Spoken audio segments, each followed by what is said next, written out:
Y'all bear with me.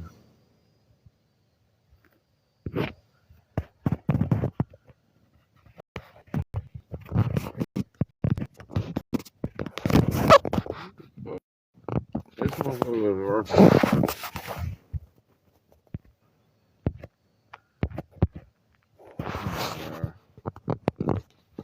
What the fuck? Alright. What? That's right. This motherfucker was just working fine, bro.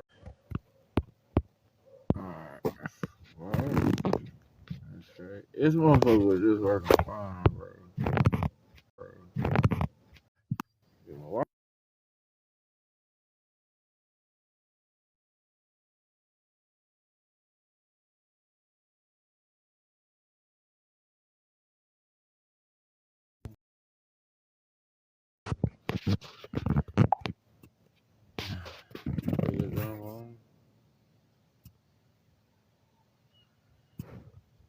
Y'all bear with me. I'm gonna try to get this thing started. Here we go. We getting locked out again, y'all.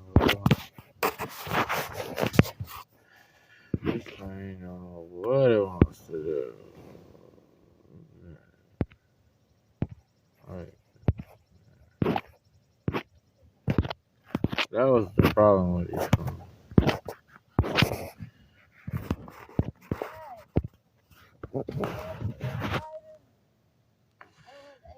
No, nah, look. I don't know if this phone's screaming on it.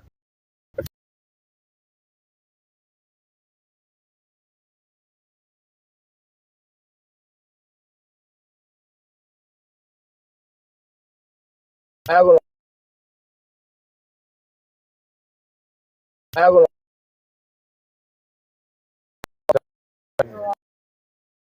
I don't see the green one.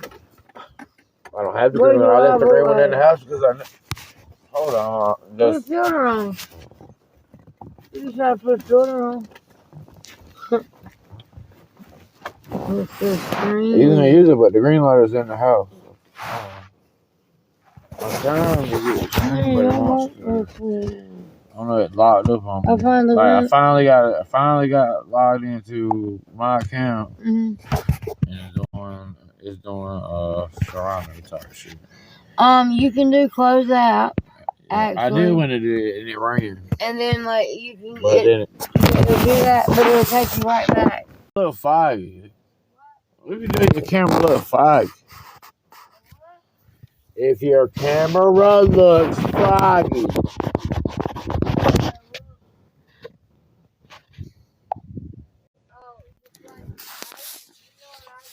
That's why.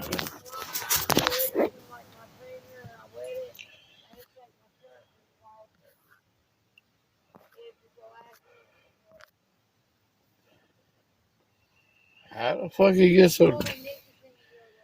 How the fuck did it get so dark in here all of a sudden? I don't even know what this one is. Blunt is fucking shit. TikTok, you fucking aggravating for this. I'm gonna wait and let a couple people come in here. What up, the Don? What's going on with you, cuz? We gotta get some light up in the song, man. I can't see. I don't like this shit. Hey, my hater blockers out. Hey, man. Hey, we're gonna do a little reaction. I found some information about Bill, Hillary, and the body count, you know. So I want to get it out there to my people. But first, I'm gonna smoke me a little something. And we love TikTok. This comes from TikTok. Yeah. Nah, man, we're gonna get it cracking tomorrow in a minute. Don, appreciate you hanging out, bro. Yeah, follow. We're just gonna vibe out for a minute. Oh, yeah, already follow. That's what's up. Here for a good time, not for long. No, that's right.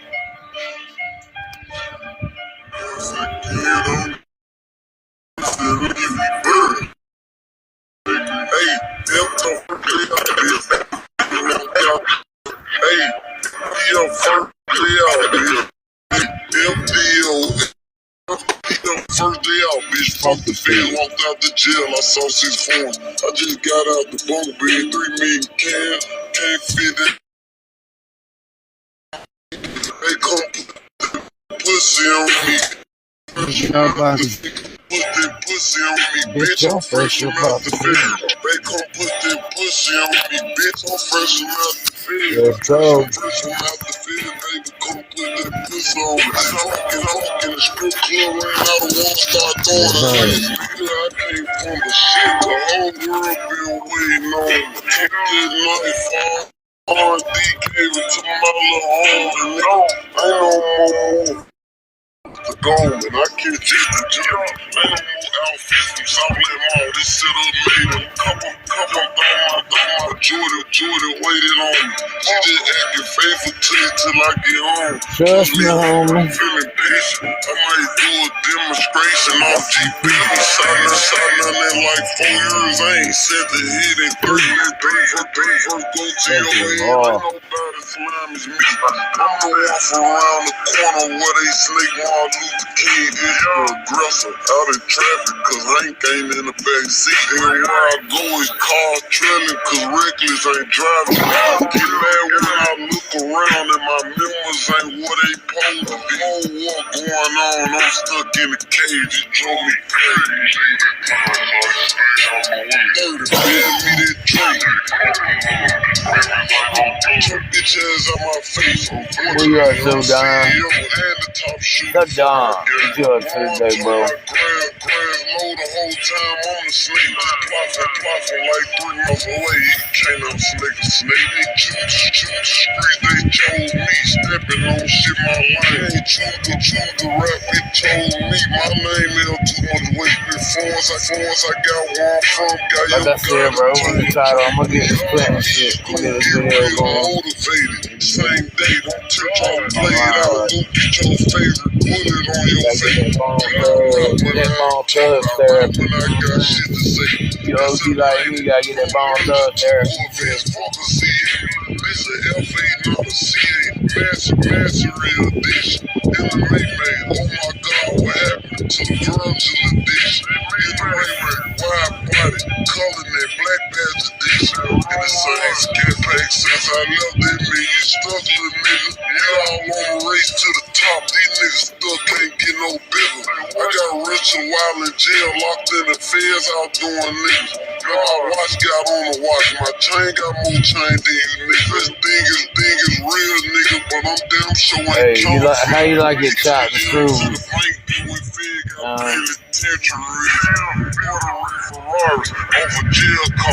Or you prefer like the regular shit? Regular shit, I fuck with the regular shit. Went to jail, they ain't even seen me pop my shit. I'm just not buying the chain, they say my name, I've been bullshit. My niggas die while the chains get back, gang on right back from the van. Hey, I'm just way more colder. Every 8 hours, I'm changing feet. Every 7, I'm changing the bitch. What are you doing? Playing a jungle cash word scratch? No, I ain't got premium. I ain't got premium. I ain't got premium. I'm doing my YouTube on my fucking truck. 2 ways to win instantly. Fuck paying for YouTube Premium shit. I appreciate you kicking it with me, Don. I'm gonna get it popping in a minute, bro.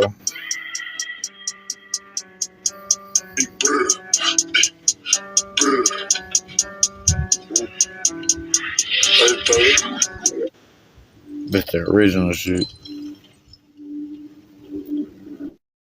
That young nigga is bad. What y'all thought? It's too many people depending on his leadership skills out here for him to be gone. Come on, son, reclaim your spot. I done gave us a second chance.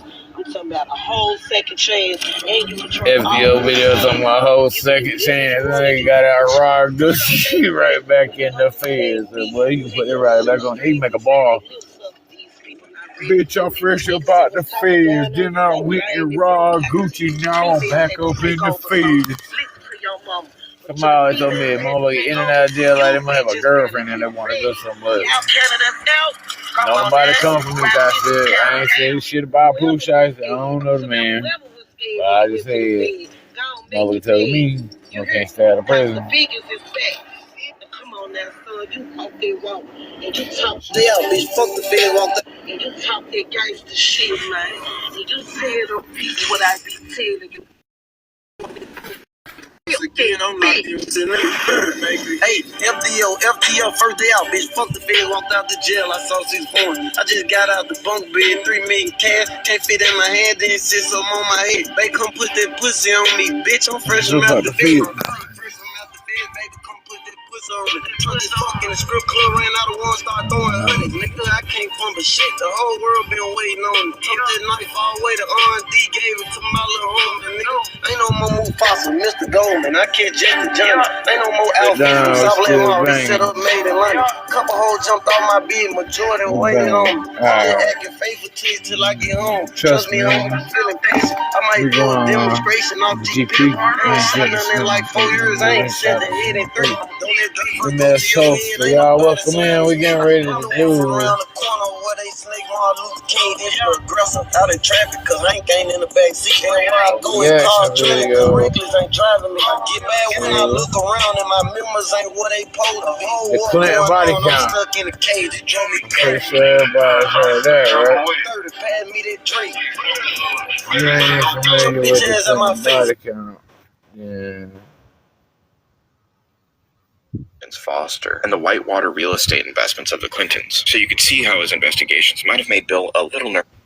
The Clinton body count is a disturbing and comprehensive collection of names of deceased individuals who each have some kind of connection to former President Bill Clinton or his wife, former Secretary of State and presidential candidate Hillary Clinton, many of which passed away either violently or under extremely mysterious and suspicious circumstances. The list contains the names of several dozen people of various ages from all walks of life, from journalists to military personnel to lawyers and political staff members, including several vehicular disasters. Now, I've always heard about the body count list over the years during my research into conspiracy topics, and I've even done a couple personal deep dives into some of the cases with seemingly very incriminating evidence. Everybody shout some out. Of these cases seem as though the victims were just Parasite TV, Parasite, like Mary Mahoney. like In Site, 1997, Parasite, Mary but quit her job as a Parasite White House TV. intern during We're Bill dropping the Clinton's video. He got presidency bomb and ass had found content. Go give him a employment follow. working Go at check him Starbucks. out. In the pretrial publicity surrounding Paula Jones' lawsuit against President Clinton, in which she claimed Bill had propositioned and acted inappropriately towards her, her lawyer, Mike Isikoff, made statements hinting that a former White House intern with the initial N,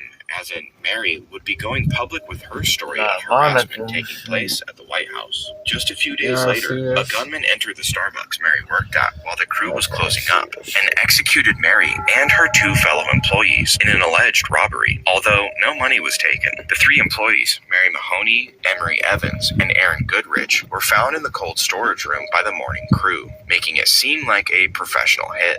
But a couple of much more recent cases reignited my interest in the body count list. One of those would be the case of Brian Malinowski, the 53-year-old executive of the Bill and Hillary Clinton National Airport in their home state of Arkansas. Brian was promptly eliminated inside his home by the ATF just 90 seconds after they arrived with a search warrant earlier this year. He had also met with Arkansas state senators a week prior in Washington, D.C. on some very important airport business. Open a Chime checking account in 2 minutes, and we'll buy you up to $200. It's not going to be on long. Some Very important airport business. The other more recent case was Christopher Sine, an award-winning TV news anchor in Birmingham and former Alabama college football player. Christopher was the journalist who originally broke the story about a secret, potentially illegal, infamous tarmac meeting between Bill Clinton and the U.S. Attorney General Loretta Lynch in the midst of Hillary's email and private server scandal in 2016. The expose he wrote about the meeting caused a massive nationwide scandal in the news, and in 2019 he released a book about the whole affair called Secret on the Tarmac. At around 8 a.m. on Saturday, June 12, 2021, he was found unresponsive in his home. His death was quickly ruled as self-inflicted, although no cause of death was ever publicly released. Christopher was a husband and father who actually turned down lucrative offers to work at bigger news stations in order to stay closer to his family and spend more time with them. And although many people suffering from mental health issues do tend to mask those issues from their loved ones and colleagues, Christopher's co-workers at the news station were completely blindsided and spoke about how just the day before his death, Christopher was lighting up the room and excited about news stories he was working on. We'll be diving deeper into those 3 stories and many others, because today we're going all the way back to 1977 and covering every single name on the list. Now this list is massive, and after researching every single name on it, there's definitely some bizarre inclusions that don't seem to have any connection to the Clintons whatsoever, and some that are easily debunked. But there are undeniably entries on this list that are shocking and disturbing. So let me tell you about the sponsor that made this video possible, and then we'll dive deep into the Clinton body count list. Do you ever feel like you're being watched, even when you're all alone? Maybe it's the existential dread of living in a world with an increasingly predatory internet. If you're watching this video, there's likely a lot more information about you on the internet than you like. There was about me as well, but thanks to this video's sponsor, Aura, that's no longer an issue. There's never been a more phone number, and most of I was furious. Things of data coins like the Dark One app. You can go to Miley's National Public Data. You can go to Orton started his 2-year term as Attorney General. You can go to aura.com/parasite to try 2 weeks for free. And a massive thanks to Aura for sponsoring this video. Thanks for the repost, Mark. In 1977, Bill Clinton started his 2-year term as Attorney General in Arkansas. The list alleges that during this period, Clinton had an affair that led to a pregnancy with a 26-year-old college student named Suzanne Coleman. Let me rewind that so everybody can hear. As Attorney General in Arkansas. The list alleges that during this period, Clinton had an affair that led to a pregnancy with a 26-year-old college student named Suzanne Coleman. Suzanne Coleman. On February 15th, 1977. No autopsy was allowed, and Suzanne had allegedly told close friends that the baby belonged to Clinton. As for the legitimacy of the story, there's almost no information on the internet pertaining to Suzanne Coleman in Arkansas in 1977. Aside from debunking articles claiming the story about her and Bill is definitely not true. But we do know that she was a real person, and that Bill Clinton was likely her law professor at the University of Arkansas prior to his election in 1977. The story seems to originate from George Bush Sr.'s re-election campaign against Clinton in 1992. A 1992 article by Thomas Ferraro, archived on UPI.com, details that President Bush had filed a Federal Election Commission complaint against Floyd Brown, a hardball political ad man that had been lobbying for Bush's own re-election. According to Bush, Floyd Brown dug up these details about Suzanne and tried to sabotage Bill Clinton's campaign by exploiting Suzanne Coleman's suit. Bush issued the complaint to clearly separate his official campaign for re-election from Floyd Brown's attempts to assist him. Quoted as saying, Floyd's attempt was despicable and had no place in the American political system. As far as I could tell, Clinton never commented on the situation, although we can verify Suzanne Coleman was a real person. Bill and Hillary and all the shit that went down in Arkansas. Pretty sure you heard Barry Field. It's deep, bro. It's deep. I'm marking Suzanne Coleman's inclusion on the list.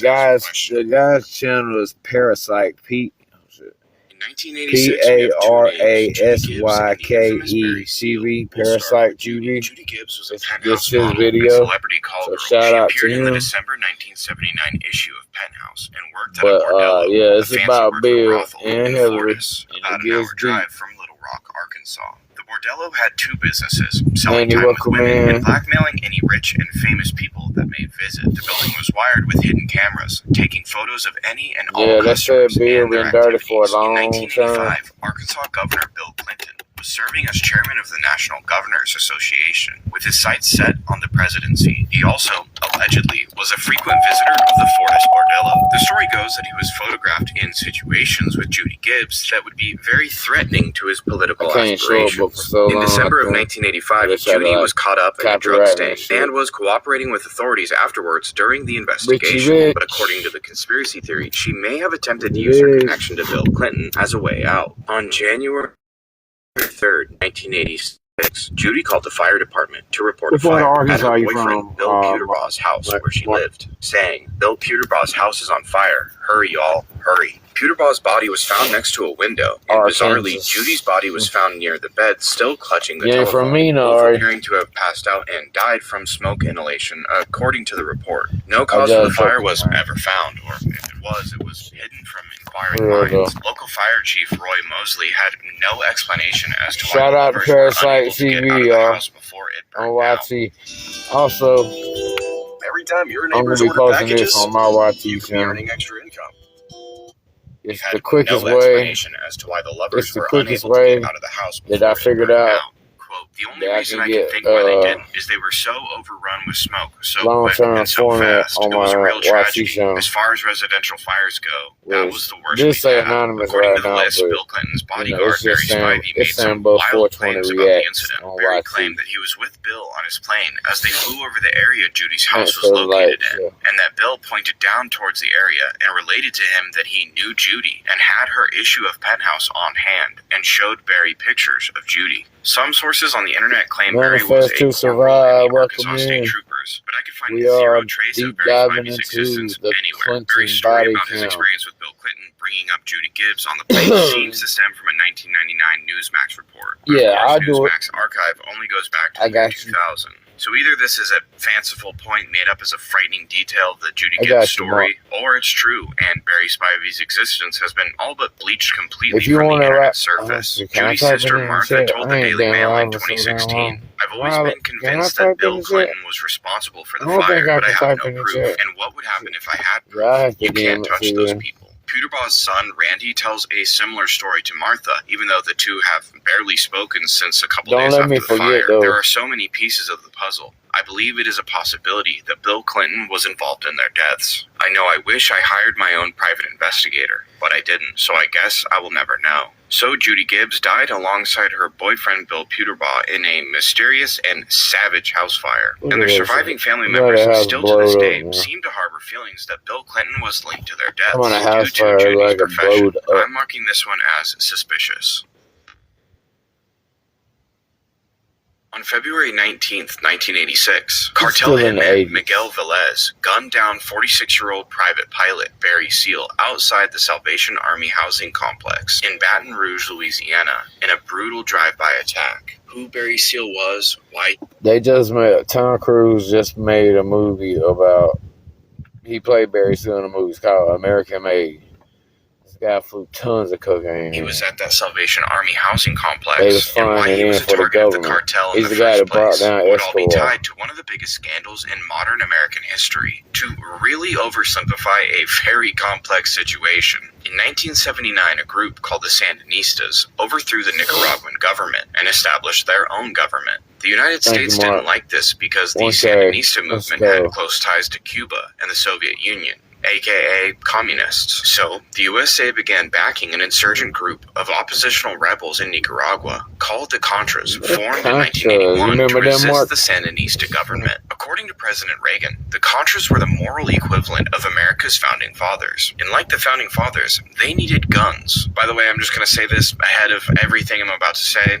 Allegedly. The U.S. support Right. came in the way of weapons being smuggled into the hands of Contra fighters by the CIA, and Barry Seal was one of the pilots flying the guns down to South America. But he was also bringing something back. Lots and Guess where he lots of landed coke. at? For years, Barry was smuggling guns from the United States down to South America, picking up cocaine from the Medellin cartel, Then he'd fly back over the border into the United States and throw parcels of the illicit substance out into the Louisiana wildlands, where cartel members would pick up the parcels and take them back down to Florida for distribution. According to several journalists and investigators, all on orders from and with the protection of the CIA, Barry was running his entire operation from a private airport in Mena, Arkansas. He was eventually caught due to an extensive joint operation by the FBI, Arkansas State Police, and IRS. That's when a judge made the baffling decision that instead of going to prison, Seal would instead be ordered to stay at the Salvation Army housing complex in Baton Rouge, and he was forbidden from hiring any form of security. So basically, they named their patsy publicly Barry Seal and then hung him out to dry. But what does this all have to do with the Clintons? Well, first of all, Seal was running his operation out of a private airport in Mena, Arkansas. With CIA and cartel business going down in a tiny airport in Arkansas, it's hard not to presume Bill knew about it. But according to L.D. Brown, Clinton's role was much more significant. L.D. was an Arkansas state trooper that worked closely as part of Bill Clinton's security detail. According to L.D.'s book, Crossfire, Bill actually got him into the CIA, and his handler was none other than Barry Seal.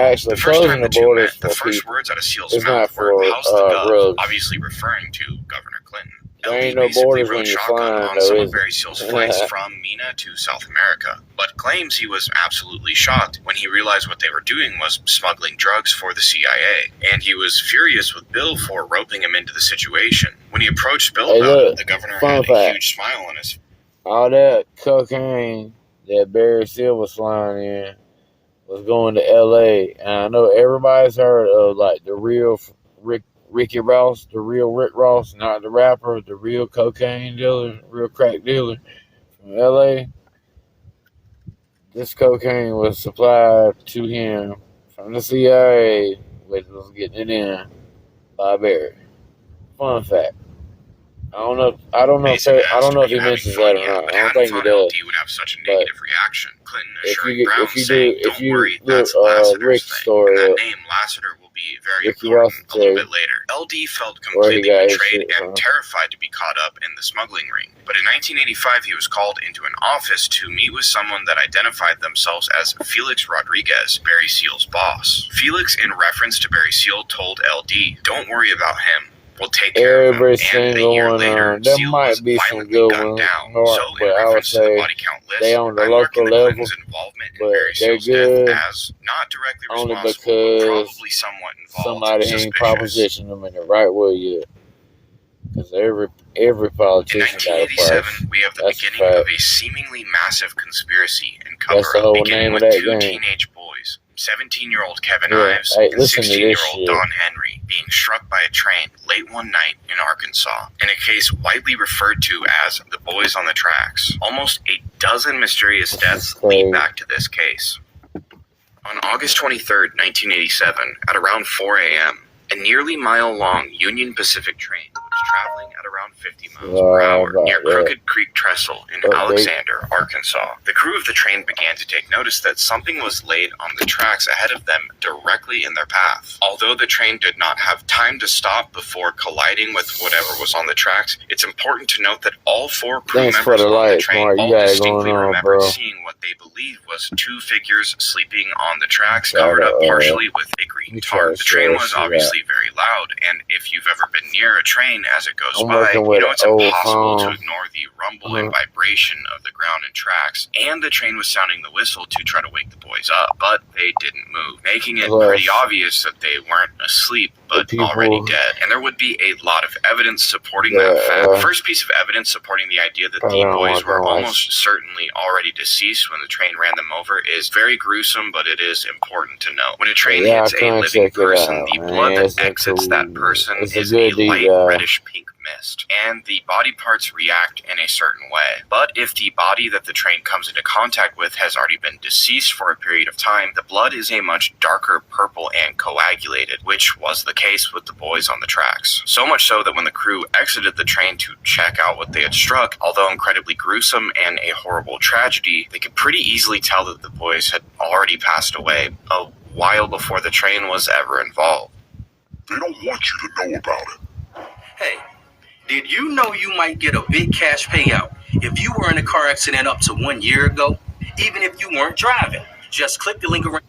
Ever involved. Around 30 minutes later, the police and emergency responders arrive, and the EMTs come to the same conclusion as the train crew, that the boys were definitely passed away before the collision. And that's where the suspicious behavior began. Even though the train crew and EMTs agreed that the boys were most likely passed away when the collision occurred, the police started to treat the deaths as accidental anyway, basically just gathering up the remains and cleaning up the scene. But they didn't even do a particularly good job or treat the scene with much respect, as they left one of the boys' feet on the tracks for 2 full days. And for some strange reason, that green tarp that all 4 crew members reported seeing miraculously disappeared, and the police actually insisted that the train crew hallucinated it. Gee, that's not suspicious at all. The boys were identified by their dental records as Kevin Ives and Don Henry, best friends that had grown up together. That night, the boys had met up to go spotlighting at around midnight. Spotlighting is a form of hunting where one guy holds the flashlight and one guy holds the rifle. Their favorite location for doing so was the area around Crooked Creek Trestle. The state brought in high-profile medical examiner Fahmy Malek to give the community, and most importantly the families, some much-needed closure and answers as to what had led to this tragedy. That is not what Dr. Malek provided. According to Dr. Malek, what led to the boys being laid out on the tracks was that they had consumed somewhere in the ballpark of, in his words, 20 weed cigarettes each, and had fallen asleep on the tracks. Such a deep slumber that they brought in high-profile medical examiner Fahmy Malek to give the community, and most importantly the families, some much-needed closure and answers as to what had led to this tragedy. That is not what Dr. Malek provided. According to Dr. Malek, what led to the boys being laid out on the tracks was that they had consumed somewhere in the ballpark of, in his words, 20 weed cigarettes each, and had fallen asleep on the tracks. Such a deep slumber that they couldn't be awakened by the impossible to ignore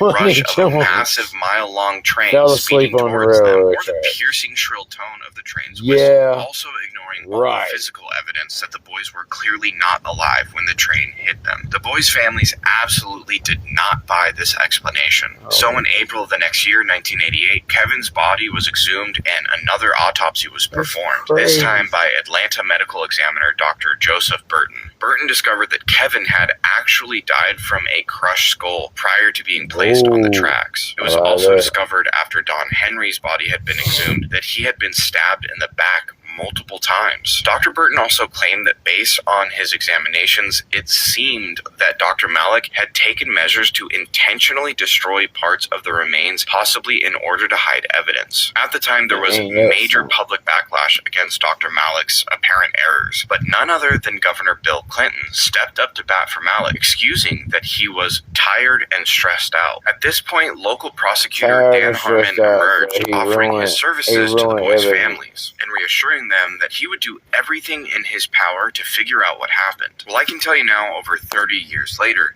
that no one has ever faced justice for what happened to the boys. So if they didn't fall asleep on the tracks due to their usage of weed cigarettes, what did happen? And what does all of this have to do with the Clintons? Based on multiple witness testimonies, this is, in my opinion, the clearest way to describe what actually happened that fateful night. The most simple way to begin is that there were allegedly 3 separate groups of people out near the tracks in the woods of Arkansas that night. One group was the 2 boys that were spotlighting, Kevin and Don. Another was a group of teens who were out that night looking for a rumored weed field. And a third group ties back into the previous segment. Remember Barry Seal? Well, although he was gone by this point, his trafficking operation was alive and well, and was most likely still being propped up by Arkansas government officials and possibly still the CIA. So according to multiple witness testimonies, the third group that was out near the tracks that night, they were looking for a planned package drop from a low altitude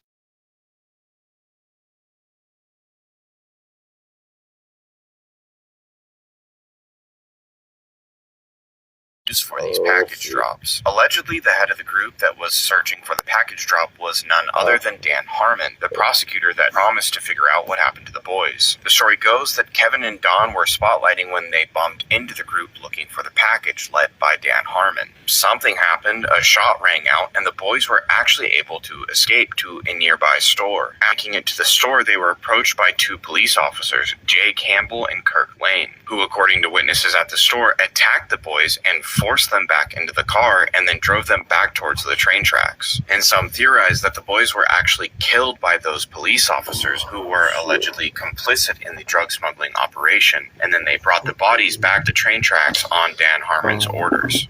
Do you know you could be entitled to a 5 or 6 figure payout if you suffered a serious injury at work, like a broken bone, torn tendon, or needed surgery? Yes, even if the injury happened months ago. Most people settle for less because they don't realize what their injury is actually worth. Just click on the link around this video to discover how much your case could be worth. Fill out the free 30-second quiz and your tracks on Dan Harmon's orders. Suspiciously, during Dan Harmon's investigation into what happened to the boys that we now know he very well may have had killed, several witnesses came forward to the authorities with testimony about what may have happened. The testimony would then make its way back to Dan Harmon, and wouldn't you know it, bad things.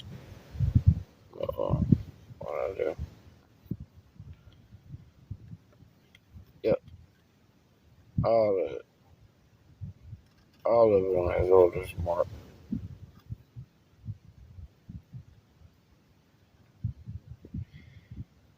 All that was going on, like I said, the Cornbread Mafia, and like them guys were growing a lot of weed, finding a lot of weed. Barry Seals doing his thing with the cocaine, the guns, they're all doing it in Arkansas. And you think the main man, the biggest man in Arkansas, doesn't know nothing? Just kept happening to these witnesses. Keith Coney was allegedly with Kevin and Don the night of the incident. He told relatives that law enforcement officials were responsible for the boys' deaths 2 days after telling his relatives in May of 1988. When riding his motorcycle, witnesses saw him fleeing from another vehicle in a high-speed chase. He eventually crashed and passed away, and his death was ruled as an accident. Except, according to some of the responding officers, his throat had been slashed by the time they made it to the scene. Keith McCaskill also claimed to have seen Kevin and Don near the tracks that night. In November of 1988, he turned over what information he had regarding that night to Deputy Prosecutor Richard Garrett. The interaction must have gone poorly, as he then immediately went and told his family what he knew, and also related to them that he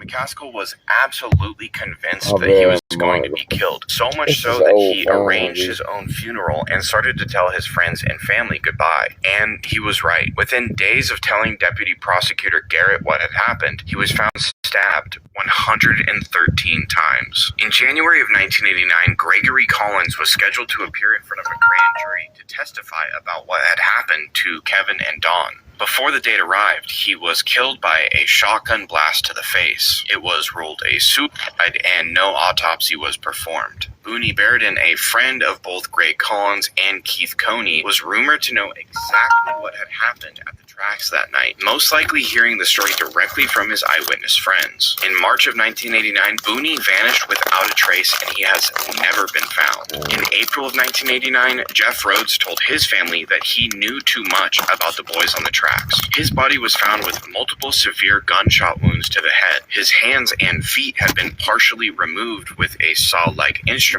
and his body was partially covered in burns. Richard Winters was actually at one point a suspect in the death of the boys. He was set up to be robbed in July of 1989. During that interaction, he received a shotgun blast to the face, and he died. Mike Samples was a grand jury witness in the case. Also, in was these allegedly robberies part and of the shit, group no money searching was for the taken illegal and all package kinds of drug. He other was gunned stuff. down much later in 1995, just before he was expected to take part in an investigative journalist piece about the case. Jordan Kettleson was also allegedly a witness to the boy's death. He was found shot several times in the front seat of his pickup truck in 1990. And in probably the most terrifying and psychotic instance of one of the witnesses being taken care of, we have James Dewey Millham and the return of Dr. Malik. Millham evidently had information about Don and Henry. His body was found decapitated and his head was nowhere to be found. Dr. Malik was brought back into the fold and he actually determined that Millham died from an ulcer. And the reason that his head was gone was because his dog had eaten it. The head was later found intact in a trash bin a couple blocks away, to which Malik insisted that the dog must have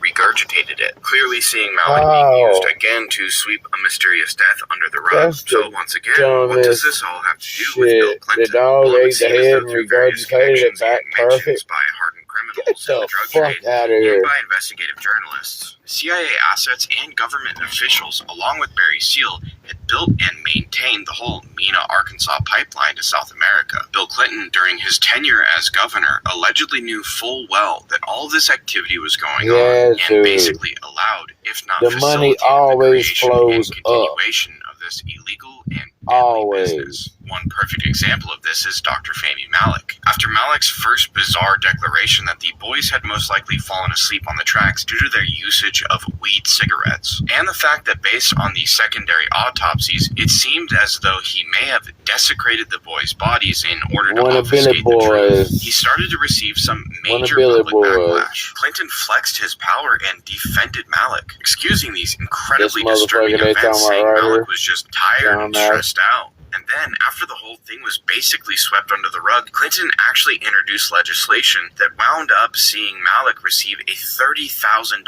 raise. There is no explaining or excusing that. That is extremely suspicious. And remember in the previous segment about Barry Seal, when Clinton told L.D. Brown that that whole thing was Lassiter's thing? Well, Mr. Lassiter is a very enigmatic and mysterious individual and has direct ties to this case and to Clinton. Lassiter was obviously involved with the CIA and with Barry Seal's business, and even had his own South America import business with his own airport in New Mexico. He was also a licensed bond dealer in Arkansas, putting him directly in touch with the local criminal element. Dan Lassiter was also the subject of both FBI and DEA investigations in the 1980s, which led to his arrest alongside Roger Clinton, Bill Clinton's brother, for coke and distribution. During one of his interviews with the FBI, he, for some reason, mentioned that Jay Campbell was a close friend. And if you remember, Jay Campbell was one of the police officers that was seen basically abducting the boys from outside the store and that allegedly took them back to the trap.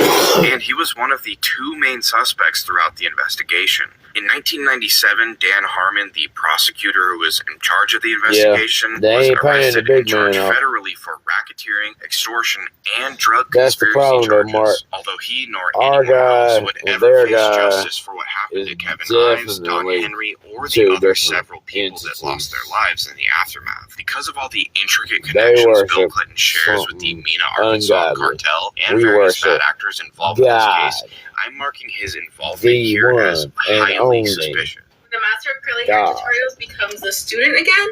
You guys. Sorry, I ain't got YouTube Premium. Involved with this case, I'm marking his involvement here as highly suspicious. I would be in the live room, but Danny Casolaro was an American freelance writer born in 1947. In the late 80s, he was working on a project he called The Octopus, covering a wide-ranging and expansive conspiracy theory regarding many of the topics and key players we've already talked about today, namely the weapon and drug running operation pipeline, the two ends of the pipeline being the Contras in Nicaragua and Mena, Arkansas. Danny was convinced that the Octopus was a network of unelected officials acting outside the confines of the law, working towards global control, utilizing worldwide surveillance and illegal operations such as assassinations, foreign government coups, destabilization of foreign nations, and enrichment through drug and weapon trades. He began his investigation of the Justice Department's theft of a software package called Promise from a company called Inslaw. Promise stood for Prosecutors Management Information System. It basically collected information from every law enforcement database automatically to present a single picture of financial transactions and generate lists of suspects from multiple sources. A piece of technology that, if used for good, would be absolutely catastrophic if used against an illegal smuggling ring protected by government officials. And this seemed to be a story that the powers that be absolutely could not have getting out to the public. On August 10th, 1991, Danny Casolaro was found dead in room 517 of the Sheraton Hotel in Martinsburg, West Virginia. Each wrist slashed 10 to 12 times. He was 44.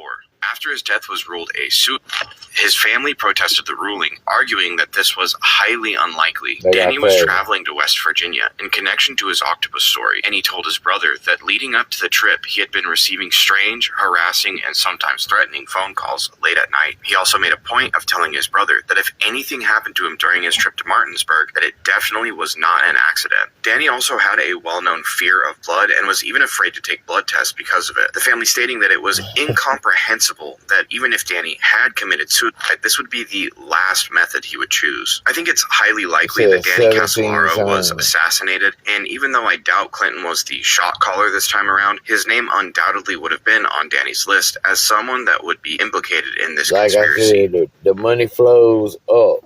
C. Victor Razor II the money flows up, the world flows down. Telecom Technologies Corp, whose subsidiary, SkyTel Corp, was an international Another paging criminal company organization used by federal police agencies like the FBI. He was also co-chairman for the Clinton for President campaign and was a major player in the Clinton organization. On July 30th, 1992, Victor, along with his 22-year-old son and a handful of other passengers, were on a small plane headed for Alaska. The plane experienced some kind of mechanical or pilot error and crashed, even though the weather conditions were perfect. Victor and his son Montgomery, along with 5 other passengers, unfortunately died when the plane crashed, but there was one passenger survivor and one of the pilots survived as well. According to the list, Victor was a target because he had a planned meeting with John Hillier, an employee at NBC and a freelance journalist who was building his own story about the Mina cartel. John Hillier is a mysterious and important name that emerges several times on the list, so we'll definitely be talking more about him later. 30 years later, it's nearly impossible to confirm that Victor Razor and John Hillier had this plan to meet, but planes do crash, and a plane crash that has survivors kind of makes me question if this was a legitimate assassination attempt. But that skepticism may be put to the test when you realize that the Clintons know 41 people that have died due to aviation accidents, which is basically statistically impossible.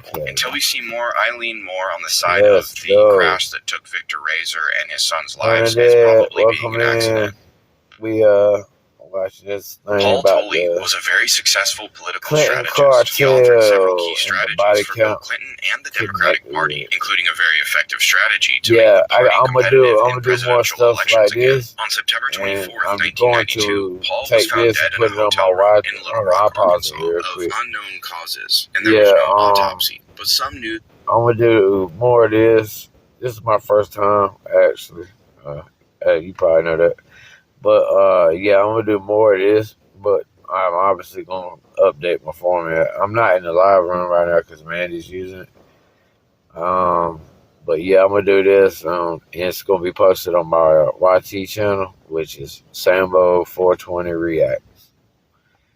So, but I'll DM it to you, Mark, and I'll put, like, a link tree. I just haven't done it yet. But, yeah, I'm going to do a whole lot more stuff like this.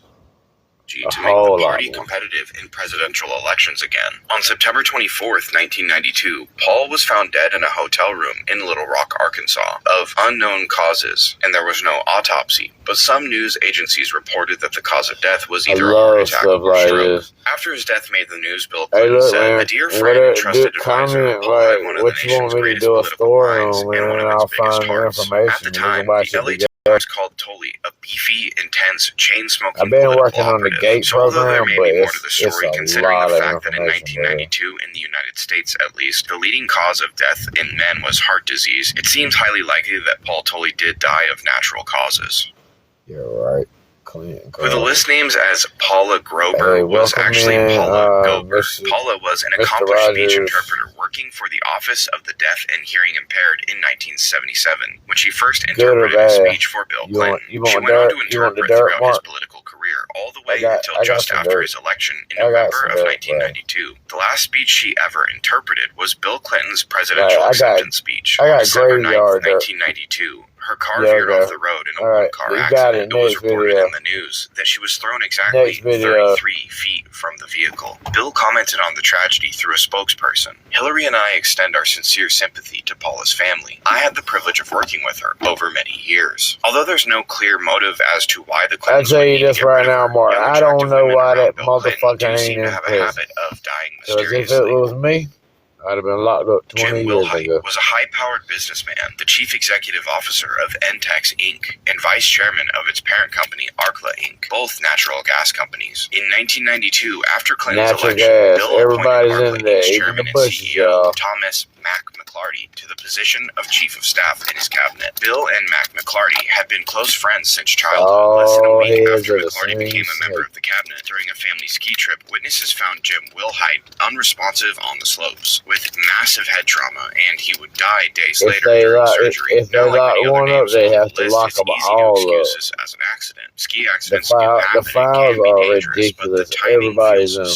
Everybody. You know who's not in them? There's one person that's not in the files. Pauly Shore. Clintons or Clinton associates met a sudden demise He's leading the up only to person and that's just not in the after file. Clinton's election as president. Accidents do happen, How but in about the that? world of high-powered cutthroat business, it's not hard to imagine that Jim Wilhite had some kind of dirt on his CEO, Mac McClarty. And his sudden death a week after McClarty became Clinton's chief of staff, to me, just feels too suspicious. Here's a smart, not-so-secret hack. That's a lot of suspicious dead people. Improve your credit. Now, Can't have suspicious dead people. time card, you can go your score. That's called Staff, to me, conspiracy just feels too suspicious. around here. That'll get you like, oh shit. My bad, y'all. Technical difficulties. We On back. March 12, 1993, Marine One landed on the nuclear-powered aircraft carrier, the USS Theodore Roosevelt. Roosevelt was headed into uncertain waters, about to set off to the Balkans to take part in Operation Deny, in which it would conduct airstrikes against Serbian positions for 2 months. Clinton visited the carrier and made a speech about the conflict before leaving. He was on the carrier for a total of just over 3 hours. Well, according to the Either list, we'd overthrow the government because it Clinton during in his such visit a on the real carrier rage, would which all why die we all aren't in doing it aviation right now, I accidents don't know. all within 4 months of each other. Just a couple But weeks we after wouldn't the have a visit, on government March at all 26th, if they an started E-2C locking Hawkeye people up of the AEW government that was aircraft on crashed that into the plane in Ionian that Sea hour. off Italy's coast shortly Even after on being video. waved off from landing on the Roosevelt carrier. No They official even reason interviewed for the Bill and crash was Hillary ever about it determined, and and let them according to walk the list, out the entire crew on board were all Clinton's on escorts during his fucking trip to the technicality. Roosevelt. And However, another none of the shit, news another stories something that about pisses the me off, crash Mark. or Another thing that pisses me off about the files. Okay, Ghislaine Maxwell's father, Robert, had parts in McGraw-Hill. McGraw-Hill and all them made our fucking textbooks. The shit we all learn, our English books, our social studies books, everybody. He was Mossad, Israel intelligence. Why would he be interested in textbooks for the United States youth?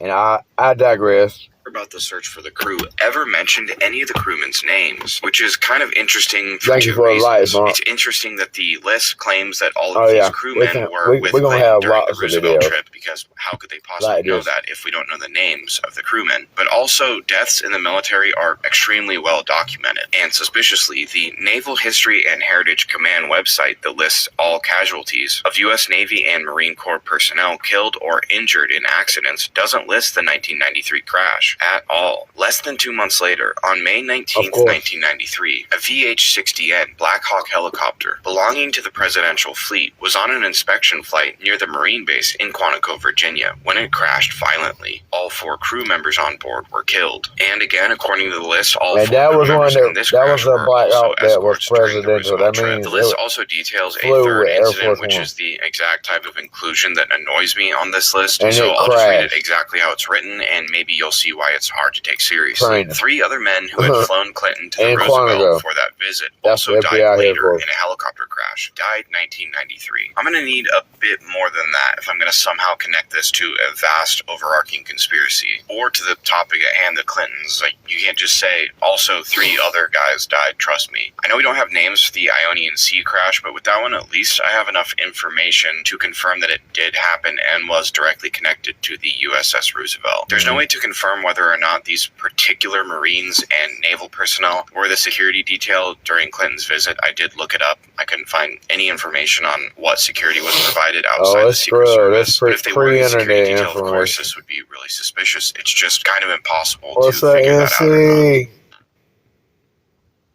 Before we move forward, I need to set the stage for what would become one of the biggest scandals that a president would ever be implicated in, and the first time a sitting president has ever given testimony in a civil case in which he's the defendant. On May 8th, 1991, Paula Corbin Jones, a civil servant, attended the annual Governor's Quality Conference at the Excelsior Hotel in Little Rock, Arkansas. According to Jones, she was approached by an Arkansas State Trooper, Danny Ferguson, and asked to report to Governor Clinton's hotel room at the Excelsior. When she arrived, Clinton allegedly positioned her and exposed himself to her. 3 years later, David Brock wrote a story printed in the American Spectator that detailed her claims. On May 6, 1994, 2 days before the statute of limitations would expire, Paula Jones filed a sexual harassment lawsuit against President Clinton. Following a series of civil suits and appeals through the U.S. District Court and the U.S. Court of Appeals from May 1994 to January 1996, Clinton v. Jones eventually reached the United States Supreme Court on May 27, 1997. The case was finally settled on November 13,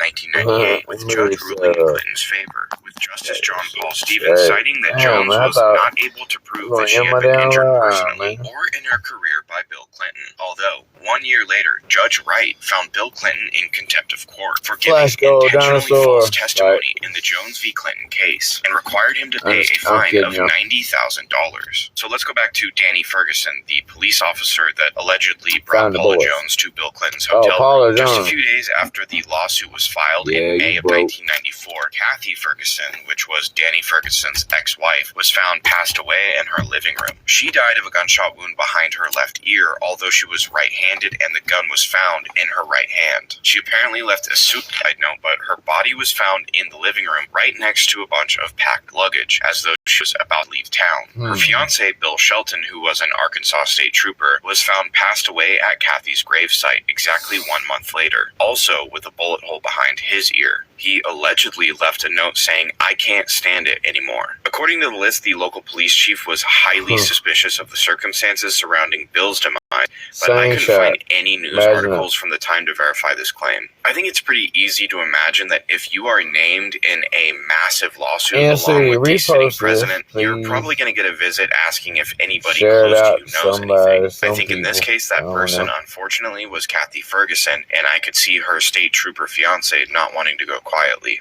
In my opinion, these two deaths are highly suspicious. Amazon Hub Delivery is looking for local businesses to earn extra income. As an Amazon Hub partner, like, share, subscribe. In my opinion, these two deaths are highly suspicious. Former Washington, D.C. council member John Augustus Wilson claimed to have information on Whitewater, a political controversy that implicated Bill and Hillary and their associates, Jim and Susan McDougal, in real estate and bank fraud and various financial crimes. John Wilson was allegedly trying to make contact with L.G. Lewis, an investigator who was rapidly chasing down leads in connection to the failure of Madison Guarantee Savings and Loan, a bank owned by shotguns can't be partners used. Jim and Susan McDougal.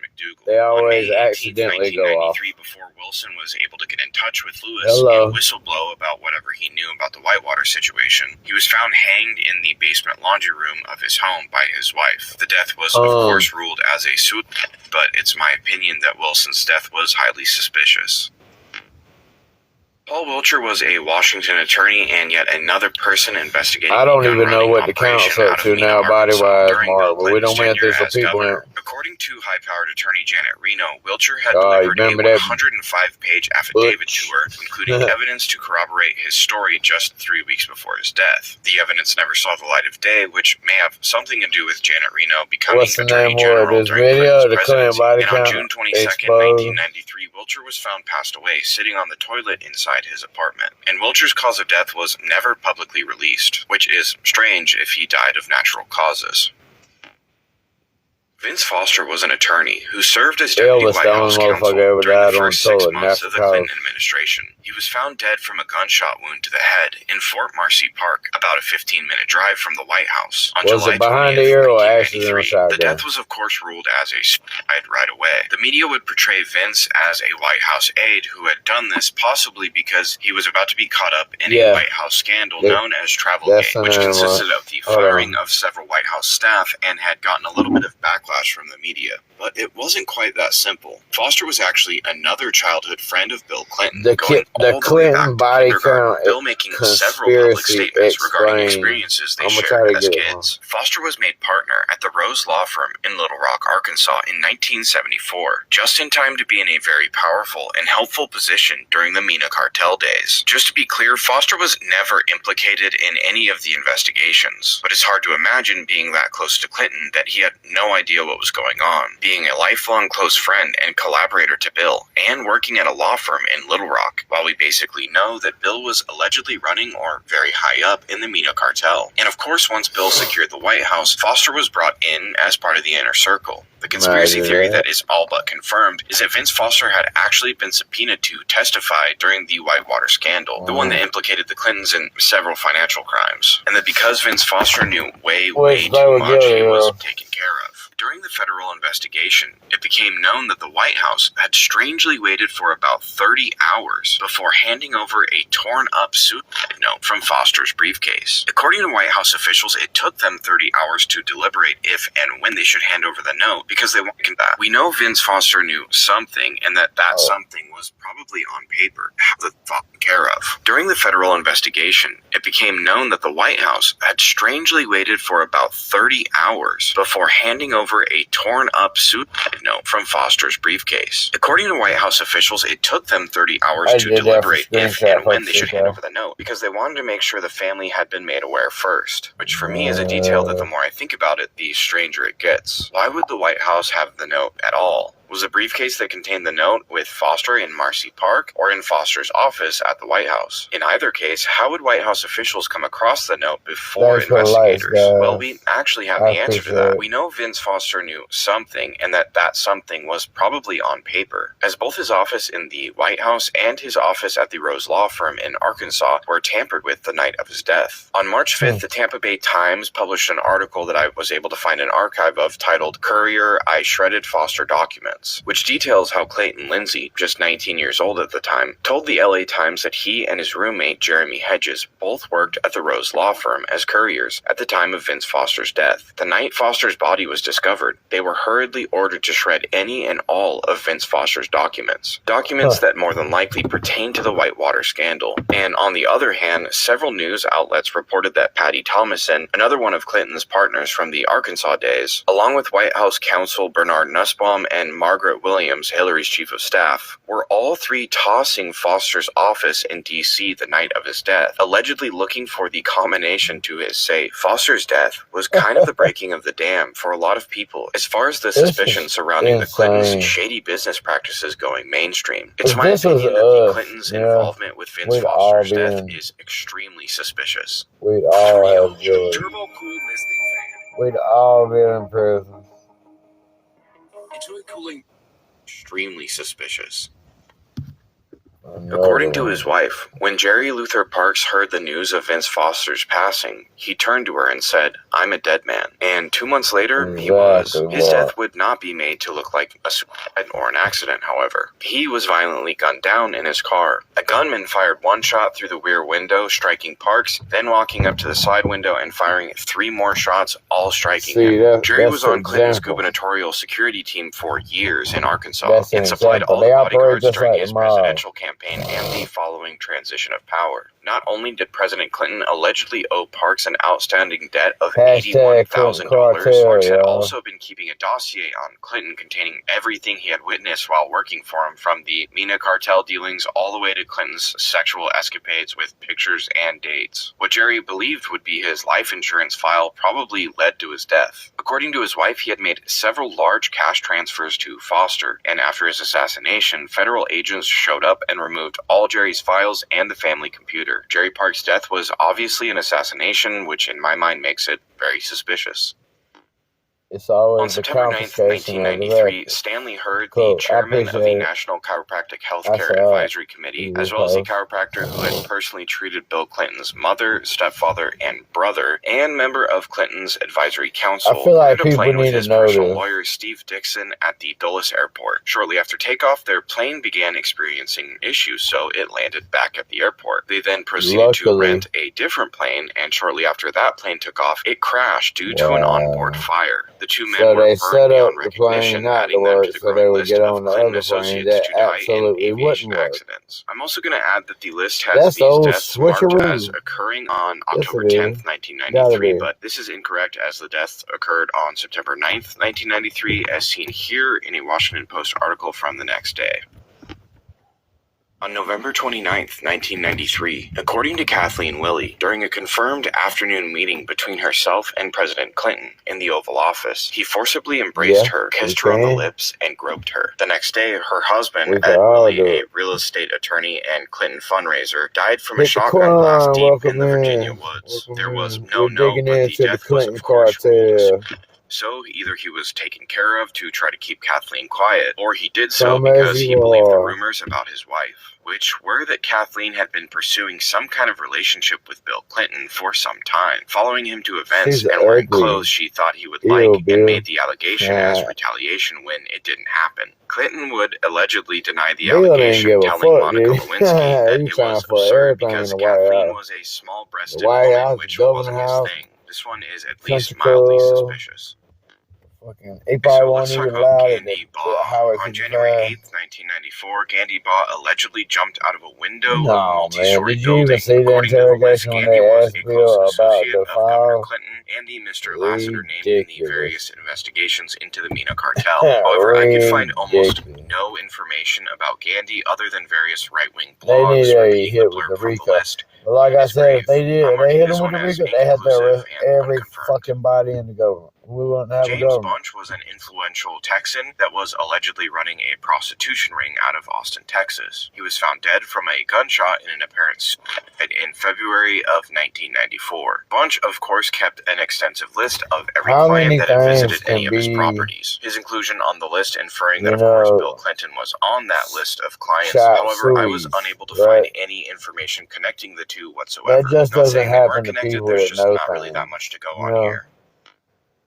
Herschel Friday was an Arkansas attorney and Clinton fundraiser. On March 1st, 1994, Herschel lost control of the plane he was piloting. It crashed near his Faulkner County home, and he passed away. Although Herschel was a Clinton benefactor, he was also a 72-year-old man, and small plane crashes are incredibly common, happening nearly twice a week in the United States due to just running out of gas. It's my opinion that this one isn't very suspicious. Stanley Huggins was a partner at the Memphis law firm and was investigating the Madison Guarantee Savings Loan case. He had also previously worked in the same law firm as Hillary Clinton and Little Rock. Stanley had been at a cotton carnival party on Friday night. He was supposed to escort his wife all week during the 7-day event, but suddenly told her he couldn't as he had to leave because something important had come up. Word circulated throughout the party that he had some secretive issue that had to be resolved. Soon after that, family friends were told by his wife that he had flown up to Northeastern University to give a speech on that Saturday. He was checked into the provided dorm room that he was going to stay in, and the university employee said that he seemed fine. When they called up to his room later in the day and he didn't answer, they went to check on him, and he was dead. The cause of death was declared as viral pneumonia. His wife apparently tried to get the medical records, but they were allegedly sealed by Janet Reno of the Clinton administration. Over that weekend, his Memphis office was broken into, and all of his files were stolen. The 300-page report about his death and the ensuing break-in was never released. That's all according to the list. But once again, I couldn't find any information on Stanley Huggins whatsoever, which doesn't mean that it's not real or didn't happen. It's 100% possible that anything mentioning his name was scrubbed from the internet years ago. I checked multiple search engines, and every mention of his name always led directly back to the body count list. So, in my opinion, this one is unconfirmed. That's crazy. When your name is on every platform and it comes back to the body count, the Clinton body count, what does that say? Come on, man. Calvin Walraven was a 24-year-old key witness in a drug trafficking court case, in which the defendant ended up being sentenced to 10 years in prison. 2 weeks after his testimony ended, on July 30th, 1994, Calvin was found alone in his apartment in Little Rock, Arkansas, with a gunshot wound to the head. A Little Rock police spokesperson said that no foul play was suspected, and the death was ruled as a... Importantly, the defendant in the case Walraven testified against was Jocelyn Elder's son. Jocelyn Elder had just been nominated as the Surgeon General of the United States by President Clinton. People in the drug trade often die suddenly and violently, and Calvin had just outed himself as an informant against a very well-connected individual. I don't think it's hard to believe that this outcome would have happened regardless of Clinton's involvement. Either way, in my opinion, his death is still suspicious. Hey, that red one's up there in the On September 8th, 1994, U.S. Air Flight 427 left O'Hare International Airport in Chicago, heading for Palm Beach with a stopover in Pittsburgh, loaded with 132 passengers. While approaching runway 28R at the Pittsburgh airport at approximately 7:03 p.m., the 737 crashed in Hopewell Township, Pennsylvania. There were no survivors. This tragedy is on the list because one of the passengers that died on Flight 427 was Paul Olson. Paul was a federal witness in investigations regarding drug money corruption in Chicago politics, and he was actually on his way home from 2 days of FBI interviews when his plane crashed. The list also details that the September 15th, 1994 issue of the Tempe Tribune newspaper reported that the FBI suspected that a bomb had brought down the plane, but I was unable to find that article on any archive sites. And although the corruption case that he was testifying in may have some way involved the Mina cartel or implicated Clinton somehow, that would be pure speculation.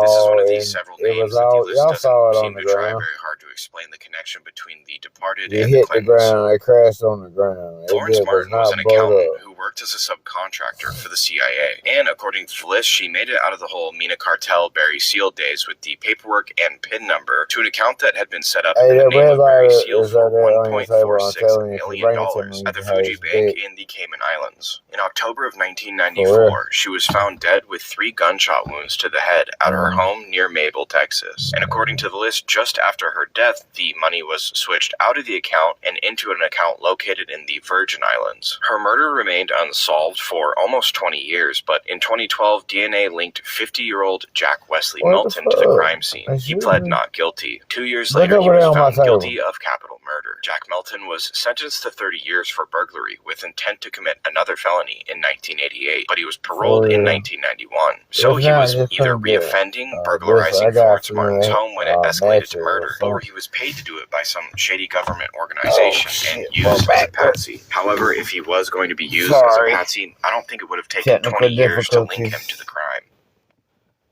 On October 29th, Francisco Martin Duran approached the fence overlooking the north lawn of the White House and unpacked his SKS semi-automatic rifle and promptly began firing at a group of men wearing dark business suits on the White House lawn. Duran fired 24 rounds, striking a man he believed at the time to be President Clinton, before being tackled to the ground and held until the Secret Service arrived. A Brazilian businessman vacationing in D.C. at the time of the attack videotaped the entire thing. He remained in the United States for an additional 13 days and continued his vacation before returning to Brazil on November 11th, but agreed to return to the United States for Duran's trial in December. 9 days after he returned to Brazil, he was dead. Karani died from a flesh-eating Streptococcus bacteria, according to his doctors, who themselves described the death as sudden and mysterious. His doctor, Dr. Fabio Lenardi, said, Karani appeared Friday with an acute, rapid, and violent infection due to no apparent cause and died shortly afterwards. In 14 years of practicing medicine, I have never seen anything like it. The bacteria was extremely violent and aggressive. Now, obviously, this would be an unorthodox way of getting rid of somebody, but it is possible. But why get rid of a witness to a White House shooting? Maybe it has something to do with the videotape. Is it possible that he caught something on video that he wasn't meant to?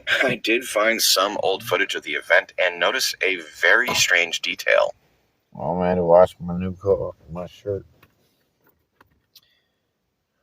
Oh, let's rewind this, y'all. Sorry. It's for an additional 13 days and continued his vacation before returning to Brazil on November 11th, but agreed to return to the United States for Duran's trial in December. 9 days after he returned to Brazil, he was dead. Karani died from a flesh-eating streptococcus bacteria, according to his doctors, who themselves described the death as sudden and mysterious. His doctor, Dr. Fabio Lenardi, said, Karani appeared Friday with an acute, rapid, and violent infection due to no apparent cause and died shortly afterwards. In 14 years of practicing medicine, I have never seen anything like it. The bacteria was extremely violent and aggressive. Now, obviously, this would be an unorthodox way of getting rid of somebody, but it is possible. But why get rid of a witness to a White House shooting? Maybe it has something to do with the videotape. Is it possible that he caught something on video that he wasn't meant to? I did find some old footage of the event and noticed a very strange detail. What's the jacket say? Who's the guy in that? When I first saw this, I laughed. Like, did someone just push their stroller and run away? But I watched it over and over and over. And I don't even think this is a real baby. I don't know how this connects to Karani, but I just think it's a bit odd that there's just a fake baby in the one piece of footage I was able to find of the event. Like so many entries on this list, it's kind of inconclusive or unclear how or why the Clintons would have been involved. But regardless, something's fishy here. Fake baby. Altered footage. Alan G. Witcher oversaw Bill Clinton's Secret Service detail until 1995, at which point he was transferred to the Murrah Building in Oklahoma City on April 19, 1995. The Murrah Building was blown up, allegedly by Timothy McVeigh and Terry Nichols, and Alan G. Witcher was among the 168 people that were killed in the blast. His inclusion on the list, of course, infers that what he witnessed while working alongside President Clinton ended up in him getting taken out. There are many other compelling theories about the Oklahoma City bombing. One of those theories pertains to Terrence Yeakey, another name on the list. Terrence Yeakey was a sergeant in the OCPD and was one of the first responders after the bombs went off, personally saving at least 4 survivors. According to the conspiracy theory, Terrence allegedly reported secondary explosions going off inside the building during the event, a fact that would heavily clash with the official story. 1 year after the bombing, on May 8, 1996, just days before he was set to receive the Medal of Valor, Terrence's body was discovered in a field outside his hometown of El Reno. He died of a gunshot wound to the head, which was, of course, quickly ruled as a suicide, although his autopsy revealed that the shot came from a downward 45-degree angle, and that Terrence sustained cuts to his wrists, arms, and neck before his death. The easiest way to describe how this could happen is that there was a struggle, and that Terrence was then placed on his knees with the shot coming from someone who was standing above him. A friend and fellow officer Jim Ramsey speculated that Terrence may have been driven to committing suicide because of the guilt of not saving more people, and that he was troubled because he had recently been barred from seeing his 2 young daughters by his ex-wife. However, his ex-wife disputed this, saying in an interview that she believed her ex-husband was murdered, and that they were on such good terms that they were actually considering getting remarried. According to CNN, among those that knew Terry, not many believed that he had done this to himself. No note was ever found, and many of his family friends and fellow policemen claimed he was assassinated because he was conducting a private, independent investigation into the bombing. Once again, due to those facts and just the incredibly suspicious nature of the Oklahoma City bombing in general, Terrence Yeakey's and Alan Witcher's deaths are both incredibly suspicious. Their deaths are included on this list because many believe that the Murrah Building was the main target of the bombing that day, because one of the offices in the Murrah Building contained documents that would implicate the Clintons in the Whitewater scandal. This, of course, is impossible to verify, especially in 2024, and Reuters fact-checked this conspiracy theory, and they claimed that it's false. Oh, mystery solved. I like to think I'm organized, but I'm really not. So I partnered with Microsoft to share my solutions as a student athlete. Considering my schedule is always busy, finding ways to get things done efficiently and effectively is super important. And they claimed that it's false. Oh, mystery solved.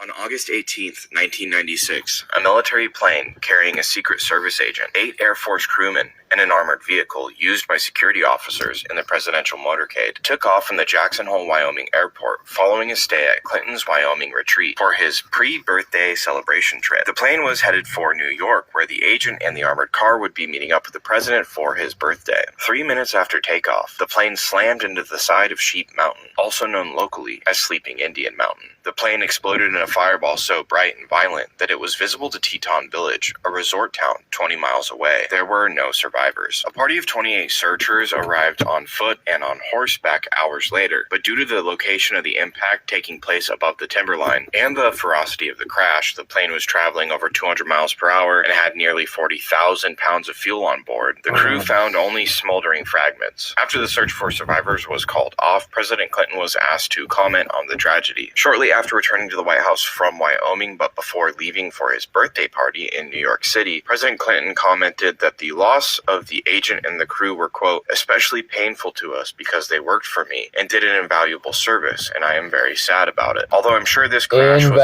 included on the list because of the close working relationship between Clinton, the agent, and the crew, and due to the well-documented history of safety in C-130s, also known as the Hercules. This crash actually took place during a particularly unsafe period for C-130s, as this was the third fatal Hercules crash in a 15-month period. Due to that fact and the fact that there are no extenuating circumstances shown in the list to try to provide any motive, this one definitely seems accidental.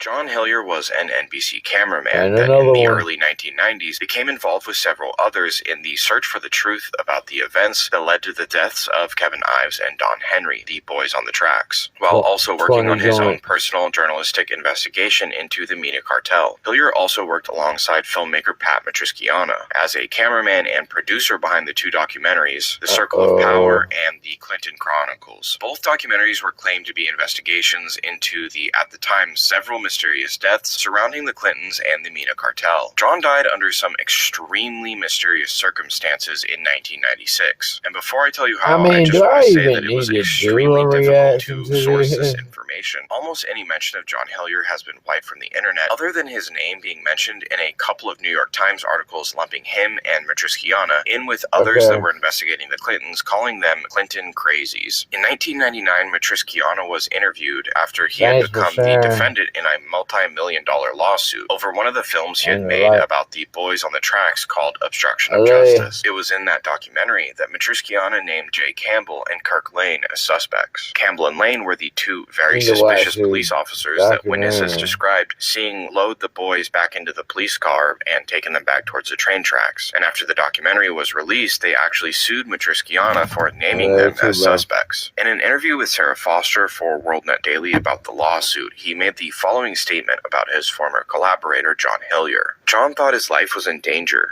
and we had experienced a lot of harassment when we were doing the films. We were followed. We were harassed, so he was very concerned. He called me from Atlanta, where he was living, and told me that he had heard there was a drug that could be given to someone, and it would look like he died of a heart attack. I started laughing and said, "John, you're so healthy. It would never come off like a heart attack." He said he knew, but figured that's what they do. A couple of months later, he phoned and said he had some vital information. We figured our phones were tapped and that we couldn't discuss it over the phone, but planned to make arrangements to meet. 3 days later, John died of a heart attack in the dentist's office. Died right there in the seat. About a year ago, his widow sent us some videos he had made of himself, saying he was afraid he was going to be killed. I don't know if he was murdered, but it was strange. I find the death of John Hillier and the lack of information about him available online to be highly suspicious. The next set of mysterious deaths are all connected to Ron Brown, an Army veteran and chairman of the Democratic National Committee that served as Secretary of Commerce in Clinton's cabinet. Brown was starting to feel the pressure in 1996 as he, his son, and his business partner and closest political advisor, Nolanda Hill, became targets of a federal independent counsel investigating a series of fraudulent transactions that benefited the three of them financially. According to the theory, Brown went to Bill, pleading his case and hoping the president would throw around his weight and get the charges dropped. When Bill allegedly denied Brown, Brown used his one remaining trump card in a last stand play. He told Clinton that if he had to, he would reveal the president's treasonous dealings with China, news of which had yet to break. Bill Clinton's friend and ubiquitous Democratic fundraiser Johnny Chung told federal investigators that he funneled nearly $100,000 from the Communist Chinese military to the Democratic campaign in the summer of 1996. The money was handed to Chung by the daughter of the top commander of China's People's Liberation Army, General Liu Waqing, who was also one of the top 5 members of the Chinese Communist Party. Allegedly, there was a prior $100,000 donation to the DMC in June of 1994 by the CEO of Laurel Space and Communications, Bernard Schwartz. Schwartz then joined Ron Brown on a trip to China that led to a $250 million telecommunications deal for Laurel's satellites to be launched by Chinese rockets, which was a major violation of U.S. law at the time. This would be a major pay-to-play scandal of the highest order if it was to ever get out. In the midst of the looming federal investigation into Brown's own shady business dealings, and just after he had allegedly threatened to expose the Clintons' illegal deals with China, on April 3rd, 1996, Brown was sent on an official trade mission to Bosnia. I'll say that for another video. But yeah, Courtney Love is fucking hungry.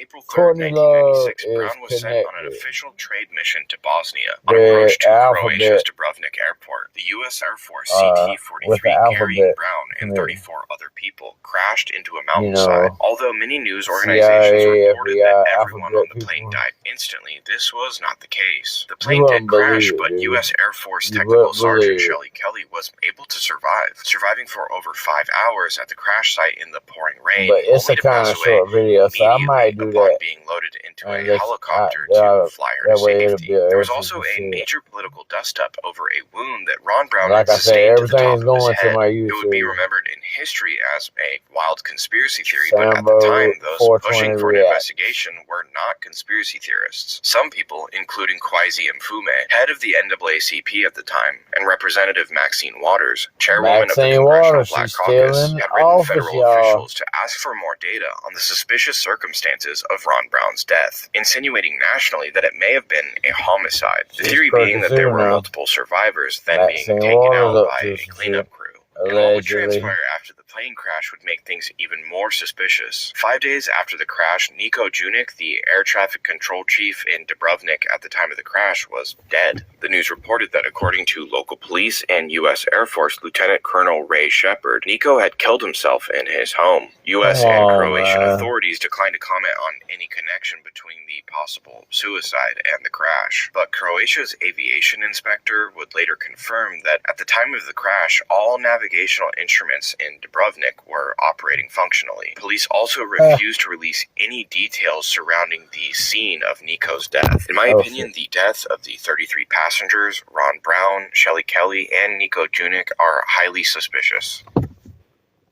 In the middle of October 1997, Norman businessman Ron Miller was scheduled to testify before a congressional committee. According to several sources, Miller was prepared to implicate President Clinton's chief of staff, Thomas F. McClarty III, in Oklahoma-related scandals. First Lady Hillary Clinton was exposed to, at minimum, severe embarrassment if Miller testified. But Miller's sudden death on October 12, 1997, prevented his testimony against McClarty. Although his death would eventually be ruled as a sudden illness, it was a particularly mysterious and suspicious illness. After several months of alleged anonymous harassment, during which Miller was subjected to threats over the phone and in person, Miller became suddenly ill on Thursday, October 2nd, 1997. On October 4th, he was admitted to Norman Regional Hospital, suffering from severe flu-like symptoms. 4 days later, his business associate and close friend, Larry Evans, who was a board member at Integris Baptist Hospital, considered by many to be the finest hospital in Oklahoma, had him transferred there due to his rapidly worsening medical situation. On October 12th, he was dead. Throughout dozens of tests, none of the doctors at either hospital could tell what actually killed Ron Miller. After his death, Baptist referred his case to the Oklahoma Medical Examiner's Office. Despite their own extensive tests, the ME's office declared Miller's death as a medical mystery. Some suggested ricin poisoning as a possible cause, but the ME's office specifically tested for that and found no ricin antibodies. If one was to not accept the medical mystery conclusion, the next best theory seems to be anthrax inhalation. Miller became ill on Thursday, October 2nd, experiencing what he believed to be a bad cold. His condition worsened, and then he believed he had a really bad flu. He was experiencing high fever, persistent cough, memory loss, lethargy, and chills. This is consistent with the early warning signs of airborne anthrax, but an accurate diagnosis at this stage would require, in the words of literature, a high degree of suspicion. Doctors first treated Miller with Timentin, a penicillin derivative, and then more powerful antibiotics like Azactam and Kefsol, enough to knock out a severe flu or severe cold, but none of which would cure anthrax infection. By 2 o'clock the following Monday, on October 6th, Miller suddenly reported to the nurses that he felt so much better and appeared to be on his way to recovery. On Tuesday, Miller's temperature returned to normal, and it began to look like he would be released the next day on Wednesday. But then on Wednesday, October 8th, his condition worsened dramatically. His temperature spiking to 105 degrees. Medical literature reports that in many cases of inhalational anthrax, the patient often experiences a period of rapid recovery, followed by a rapid relapse with increased difficulty in breathing, profuse sweating, cyanosis, shock, and death in 2 to 3 days. Eerily, one day before Miller expired, a Dr. Frost called one of the nurses that was caring for him and suggested that he had most likely been poisoned, but there was no Dr. Frost. No Dr. Frost was listed in the metropolitan Oklahoma City area, and neither the hospital nor the family had ever heard of Dr. Frost. When referred from Baptist to the ME's office, Miller's death was classified as a possible threat to public health and died under suspicious circumstances. Agents of the FBI were in contact with the ME's office during his autopsy. The initial ME report was pending investigation. This was then changed to natural causes. But then, after a challenge by Michigan investigator Stephen Dresch, the cause of death was actually changed back to unknown. It is my opinion that Ron Miller's death is highly suspicious. I like music. Shit, I hear a lot, or I get asked there's a lot of them. I got some music. I'll do more music. So. To unknown. It is my opinion that Ron Miller's death is highly suspicious. I'm definitely going to do it.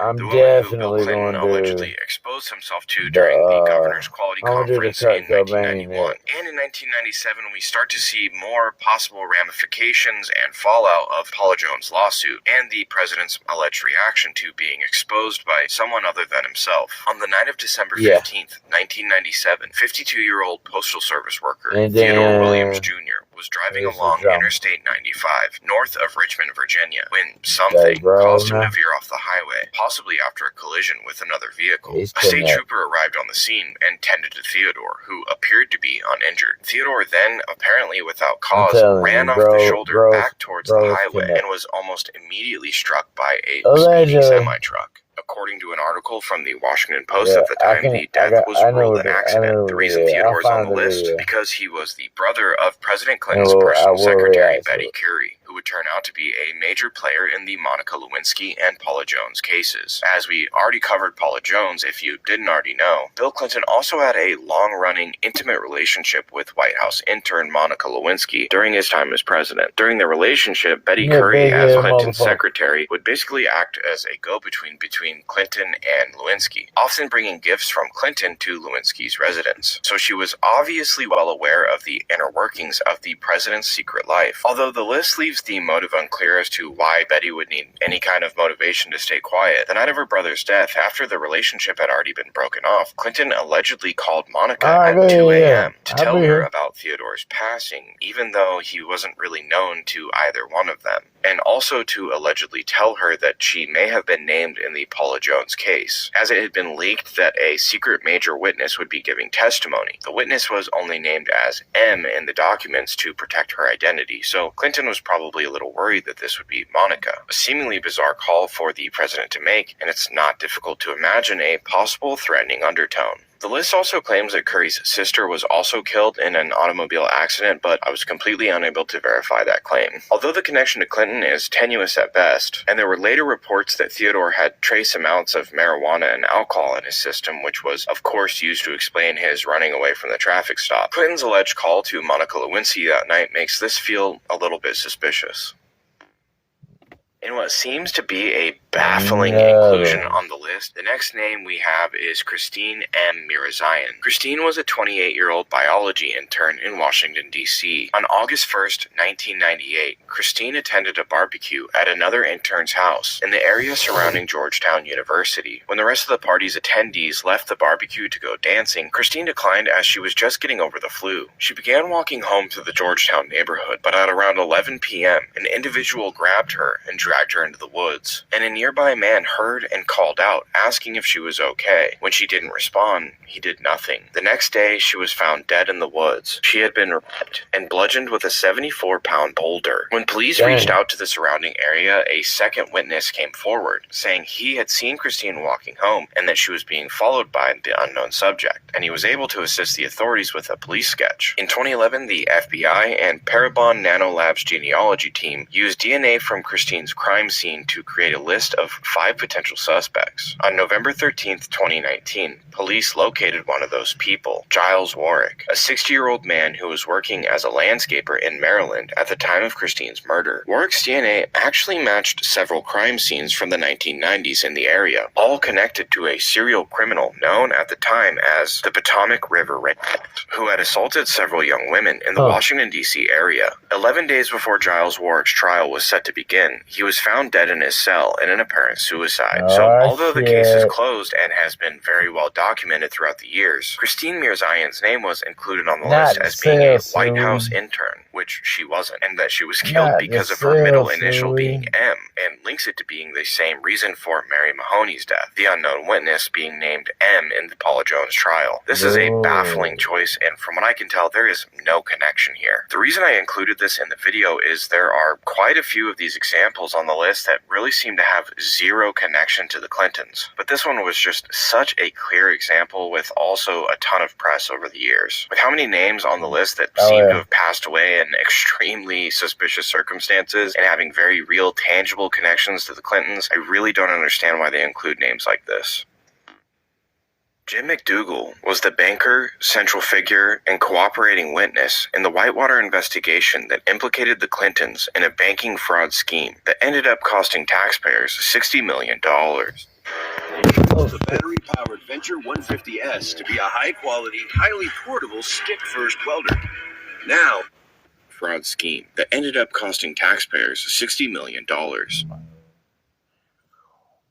For his part in the crime, McDougal was originally convicted for 18 counts of felony bank fraud and sentenced to 81 years. But after agreeing to cooperate with independent counsel Kenneth Starr's investigation, his sentence was reduced to just 3 years. Starr was initially appointed to investigate the suicide of Deputy White House counsel Vince Foster and the Whitewater real estate investments of the Clintons. So you could see how his investigations might have made Bill a little nervous. And to add on to the pressure, Jim McDougal was also working on his memoir titled Arkansas Mischief. On Saturday, March 8th, 1998, Jim McDougal was placed in solitary confinement for refusing to provide a urine sample as part of a random drug test. Prison guards were supposedly monitoring inmates in solitary every 30 minutes. McDougal was supposedly in good health at his 10:30 a.m. check the next day, but 25 minutes later he was found in distress and died shortly after from cardiac arrest. Although there are several means of snuffing out life and making it appear to be cardiac arrest, Jim did suffer from an artery hardening condition and bipolar disorder, and was 57, which is still relatively young, but with other contributing factors. It is easier to understand that this could have been natural causes, or it could be the exact explanation as to how his death could have been avoided. Due to a report obtained under the Freedom of Information Act, it actually came to light that McDougal couldn't provide the urine sample when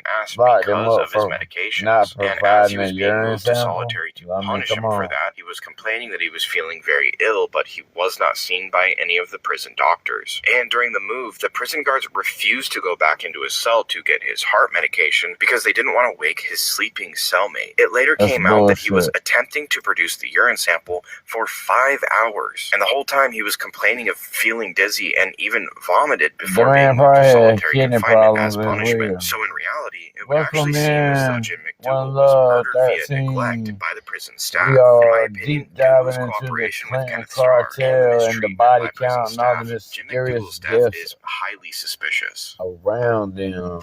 On March 1st, This is 1997, 17 tornadoes hit Arkansas, killing 25 people. One of those tornadoes hit Johnny's transmission and tore apart some of the junk cars that sat in its back lot. In a bizarre turn of events, the trunk of one of those cars contained a box of documents pertaining to the Whitewater scandal, including a $27,000 check from Madison Savings and Loan to Bill Clinton. Keep in mind that in 1996, Clinton swore under oath that he never received a dime from Madison Savings and Loan. Johnny LaHone Jr. of Johnny's Transmissions retrieved those documents and turned them over to the authorities. Madison Savings and Loan was actually the bank that was owned and managed by Jim McDougal in the previous segment. When he was questioned from the prison about this check's discovery, he stated that immediately concurrent with the check's discovery, he started receiving a lot of heat from his jailers, and that he felt as though he was a prisoner of the executive branch. A year later was when McDougal died in solitary confinement, and just 3 weeks after his death, Johnny LaHone Jr. was dead too. Johnny left a gas station in Little Rock, Arkansas at around 1:20 a.m. and hopped into his black Corvette. According to witnesses, after he started his car, it took off like a shot, drove at high speeds for less than a quarter mile before violently slamming into a telephone pole, which of course killed him. Now, of course, car accidents happen, but there are also a lot of cases where cars are tampered with to cause this exact thing to occur. And due to his discovery of the $27,000 check and his death's proximity to Jim McDougal's death, I'm definitely feeling like this one is a bit suspicious. Charles Wilborn Miller was the vice president and board member of Alltel. Alltel was a landline, wireless, and general telecommunications services provider from 1983 until 2016, when the company was dissolved by AT&T. But in the early 1990s, they were developing a piece of technology which they would eventually sell to the U.S. government called the Clipper chip. The Clipper chip was truly one of the first pieces of advanced Big Brother technology, at least as far as the public knows. The chip, officially known as the MYK-78, was intended for use in civilian or military communications at any time. The Clinton White House argued that the Clipper chip was an essential tool for law enforcement. When others suggested it could be a tool for terrorists, the administration said it would actually increase national security because the government could listen in on their calls. In 1994, Matt Blaze, a researcher at AT&T, published a major design flaw that would allow a malicious party to tamper with the software. That flaw seemed to be the last nail in the technology's coffin, and by 1996, the Clipper chip was no more. On November 17th, 1999, Charles Wilborn Miller, 63 at the time, was found dead of a gunshot wound to the head in a shallow pit about 300 yards from his ranch house in Little Rock. Police found a .410 gauge shotgun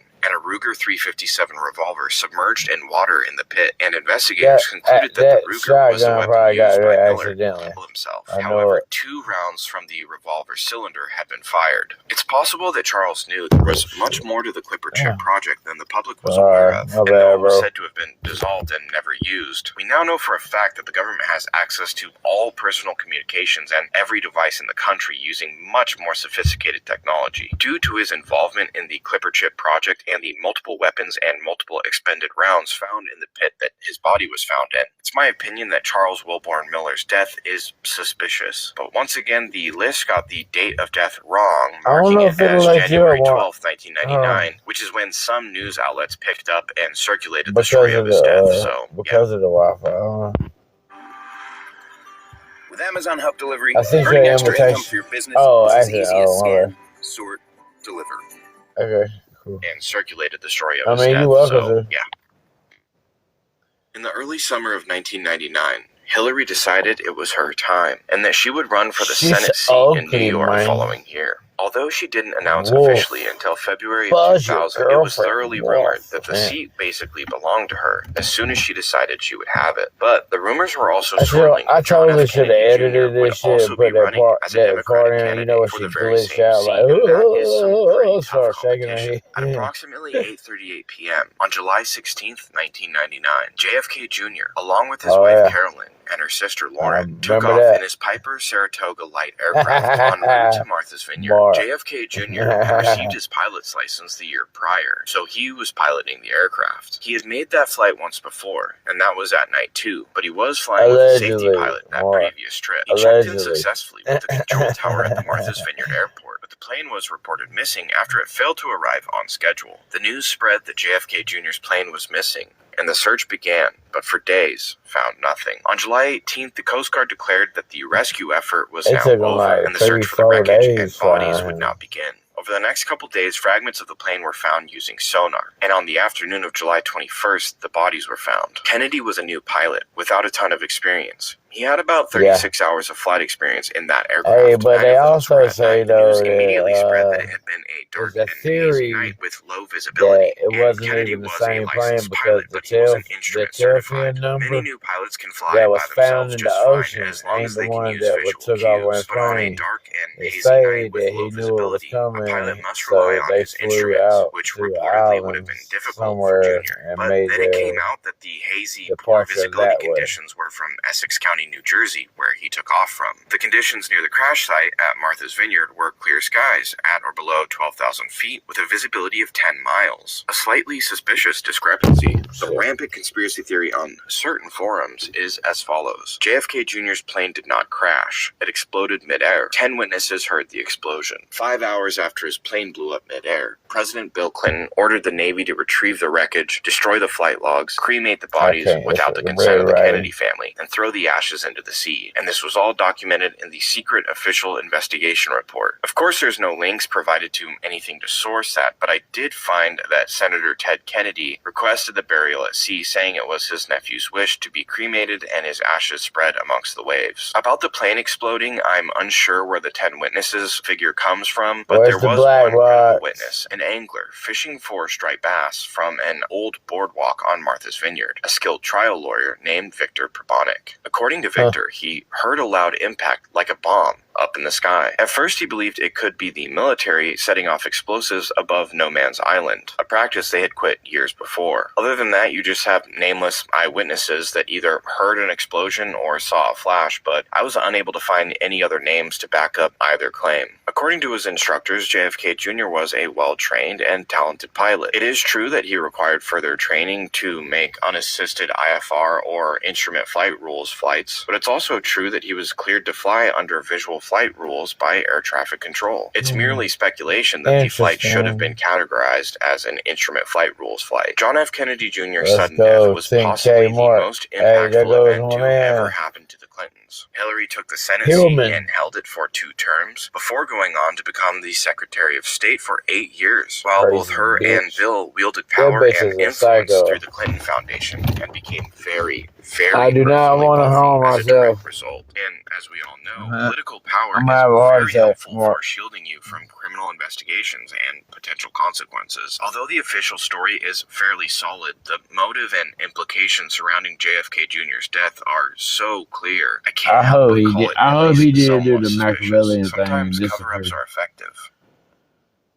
Gary Webb was a Pulitzer Prize-winning journalist who exposed CIA drug trafficking operations in a series of books and reports for the San Jose Mercury News. He basically fully exposed with detailed evidence and testimony everything we covered at the beginning of the video regarding the CIA bringing in massive amounts of cocaine to the U.S. in order to raise untraceable funds to finance the plot to overthrow the Nicaraguan government. He also published an explosive series titled Dark Alliance, which exposed the same drug ring, selling tons of cocaine to the Crips and Bloods in LA, opening a pipeline of drugs between Colombian cocaine cartels and black neighborhoods in Los Angeles. This series sparked major protests and congressional probes, as mainstream media outlets denounced the series for its volatile nature, as if you shouldn't tell the truth if it sparks public outrage. Years later, declassified CIA files showed the agency used a ground base of already productive relations with journalists to counter what it called a public relations crisis. The media tried to ruin Webb. He was demoted at Mercury News, so he quit and continued the work in his book Dark Alliance, the CIA, the Contras, and the crack cocaine explosion. Gary Webb's journalism incited investigations into the illegal smuggling ring at both the Justice Department and a CIA internal investigation. Everybody knew the public on July 23rd, 1998 and January 29th, 1998, respectively. Both of which corroborated certain aspects of Webb's story, but everybody knew about this shit. His story exaggerated. But the damage was done. Webb's career was over, but that didn't stop him from continuing to dig for the truth. On December 4th, 2004, Gary Webb was found dead in his home with 2 gunshots to the head. After a local newspaper reported that Webb had died from multiple gunshots, the coroner's office received so many calls asking about Webb's death that Sacramento County Coroner Robert Lyons issued a statement confirming Webb had died by suicide. Webb's ex-wife, Susan Bell, told reporters that she believed Webb had died by suicide.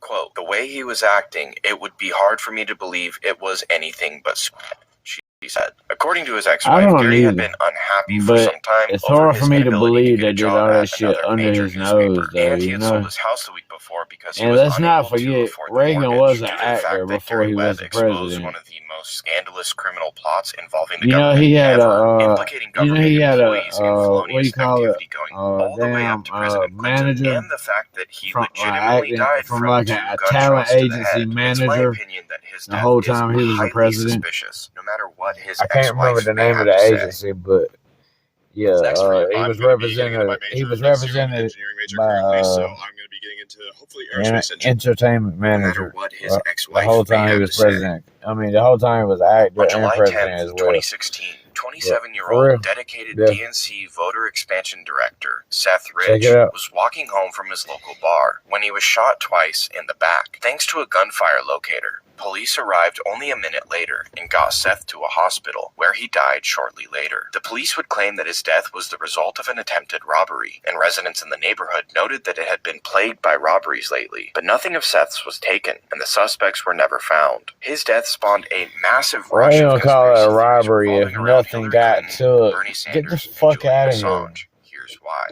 In the lead up to the 2016 Democratic primary, an That's like absolute battle that's broke like out he between died in a candidates car crash and Bernie and Sanders he for had the a heart Democrat attack on the nomination. sidewalk. Bernie Sanders led a come on. massive grassroots campaign, raising a record-breaking $44 million in campaign funds, overshadowing Hillary's fundraising by Bernie $15 million. Sanders. But Hillary had something Bernie did not: the head of the DNC in her pocket. WikiLeaks eventually leaked emails proving collaboration between Hillary and DNC head Debbie Wasserman Schultz, directly strategizing how to get Bernie Sanders out of the way, which, to be clear, is cheating. Emails between Hillary, Debbie Wasserman Schultz, and other DNC officials read, wondering if there's a good Bernie narrative for a story, which is that Bernie never ever had his act together, that his campaign was a mess. Specifically, Debbie Wasserman Schultz had to call Bernie directly in order to get the campaign to do things, because they'd either ignored or forgotten to do something critical. Another read, Bernie is someone who has never been a member of the Democratic Party and has no understanding of what we do,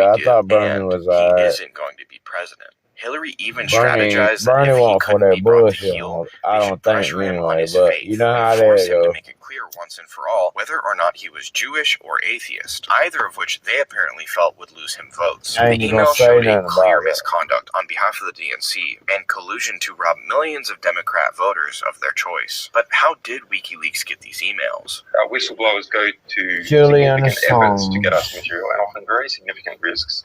As a 27-year-old, works for the DNC. Yeah, who was shot in the back, murdered just 2 weeks ago for unknown reasons as he was walking down the street in Washington. So that was just a robbery, I believe, wasn't it? Nothing was taken. There's no finding. So what are you suggesting? What are you suggesting? I'm suggesting that our sources take risks, and they become concerned to see things occurring like that. But was he one of your sources then? I mean, yeah. We don't comment on who our sources are. But why make the suggestion about the young guy being shot in the streets of Washington? Because we have to understand how high the stakes are. So it would appear that Julian Assange, founder and head of WikiLeaks, almost outright says that Seth Rich was killed for handing over these leaked emails to WikiLeaks. The conspiracy theory being that Seth Rich was a true believer in the democratic process and a devoted he had to go DNC on the member. run for like Seth 20 was also years. raised Jewish and They studied finally got Hebrew him in a lot school. more. So some theorists claim that the collusion based on pressuring Sanders around his Jewish faith had angered Seth. In my opinion, the death of Seth Rich is highly suspicious. However, several news organizations such as Snopes and FactCheck.org stated that the theories were false and unfounded, and Seth's parents denounced the conspiracy theorists and called them disgusting sociopaths. On July 6, 2019, Jeffrey Epstein was arrested by the FBI NYPD Crimes Against Children Task Force at Teterboro Airport in New Jersey. Hey, they just found out that there was a blind spot in his fucking cell, and like you could get out through a vent that you could not see from the door, you could not see from the camera. There's a blind spot in the corner of his cell, and that leads to the other cell, where you can get the fuck out of there.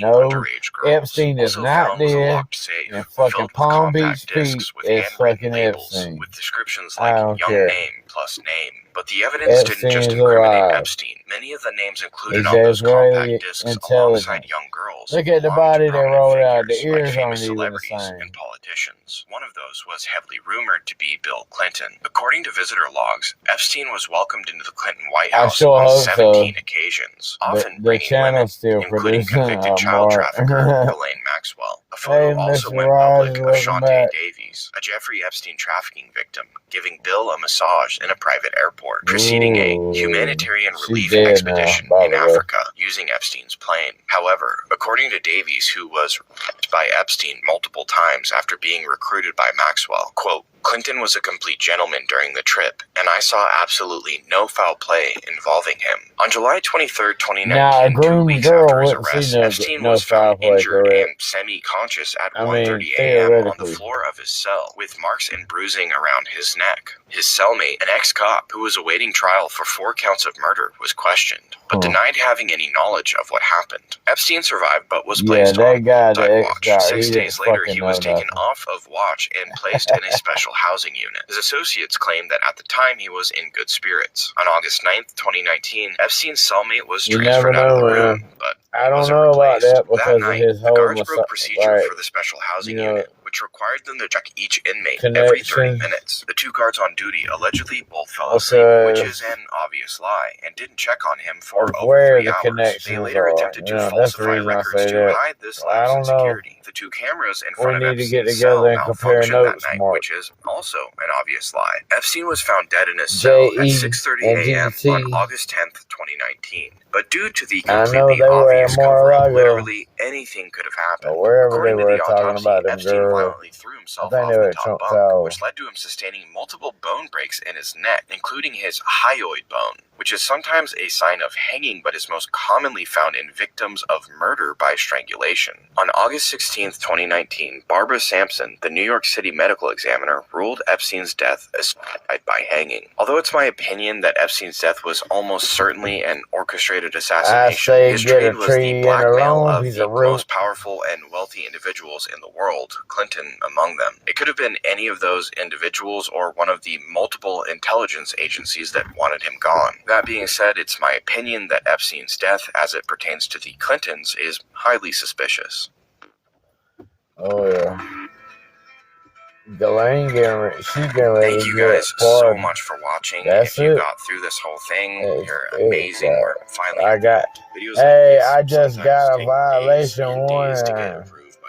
So if you want I wonder what it was about.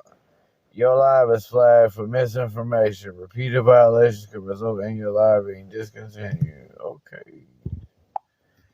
Well, that's the end of the video, guys. So what do y'all think? So what information was I spreading right here to get me flagged? Yeah, let's be for real. What information was what disinformation was I really spreading? And it didn't come up to the end until I started talking about Jeffrey Epstein's Mossad connections, his Israeli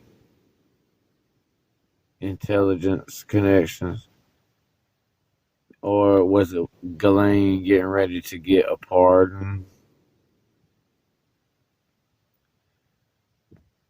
Hey, Masita. Hola, Benita. Buenos dias. Ain't seen in a long time.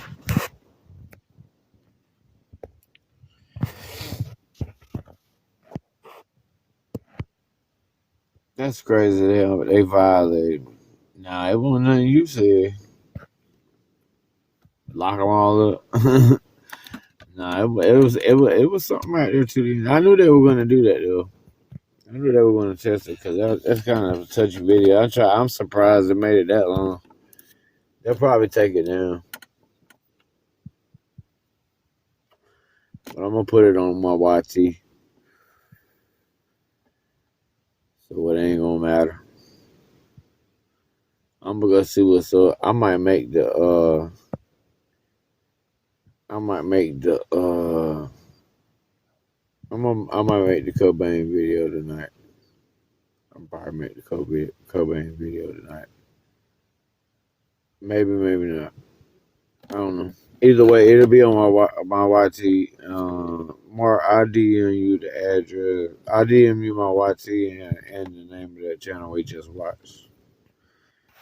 All right, brother. I'm out. I appreciate you hanging out with me. Got me up to 11K. Let's go.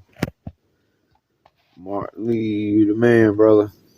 I'll see you on the next one. It's going to be a good one. It's going to be a good one. Night, homie. Have a blessed one.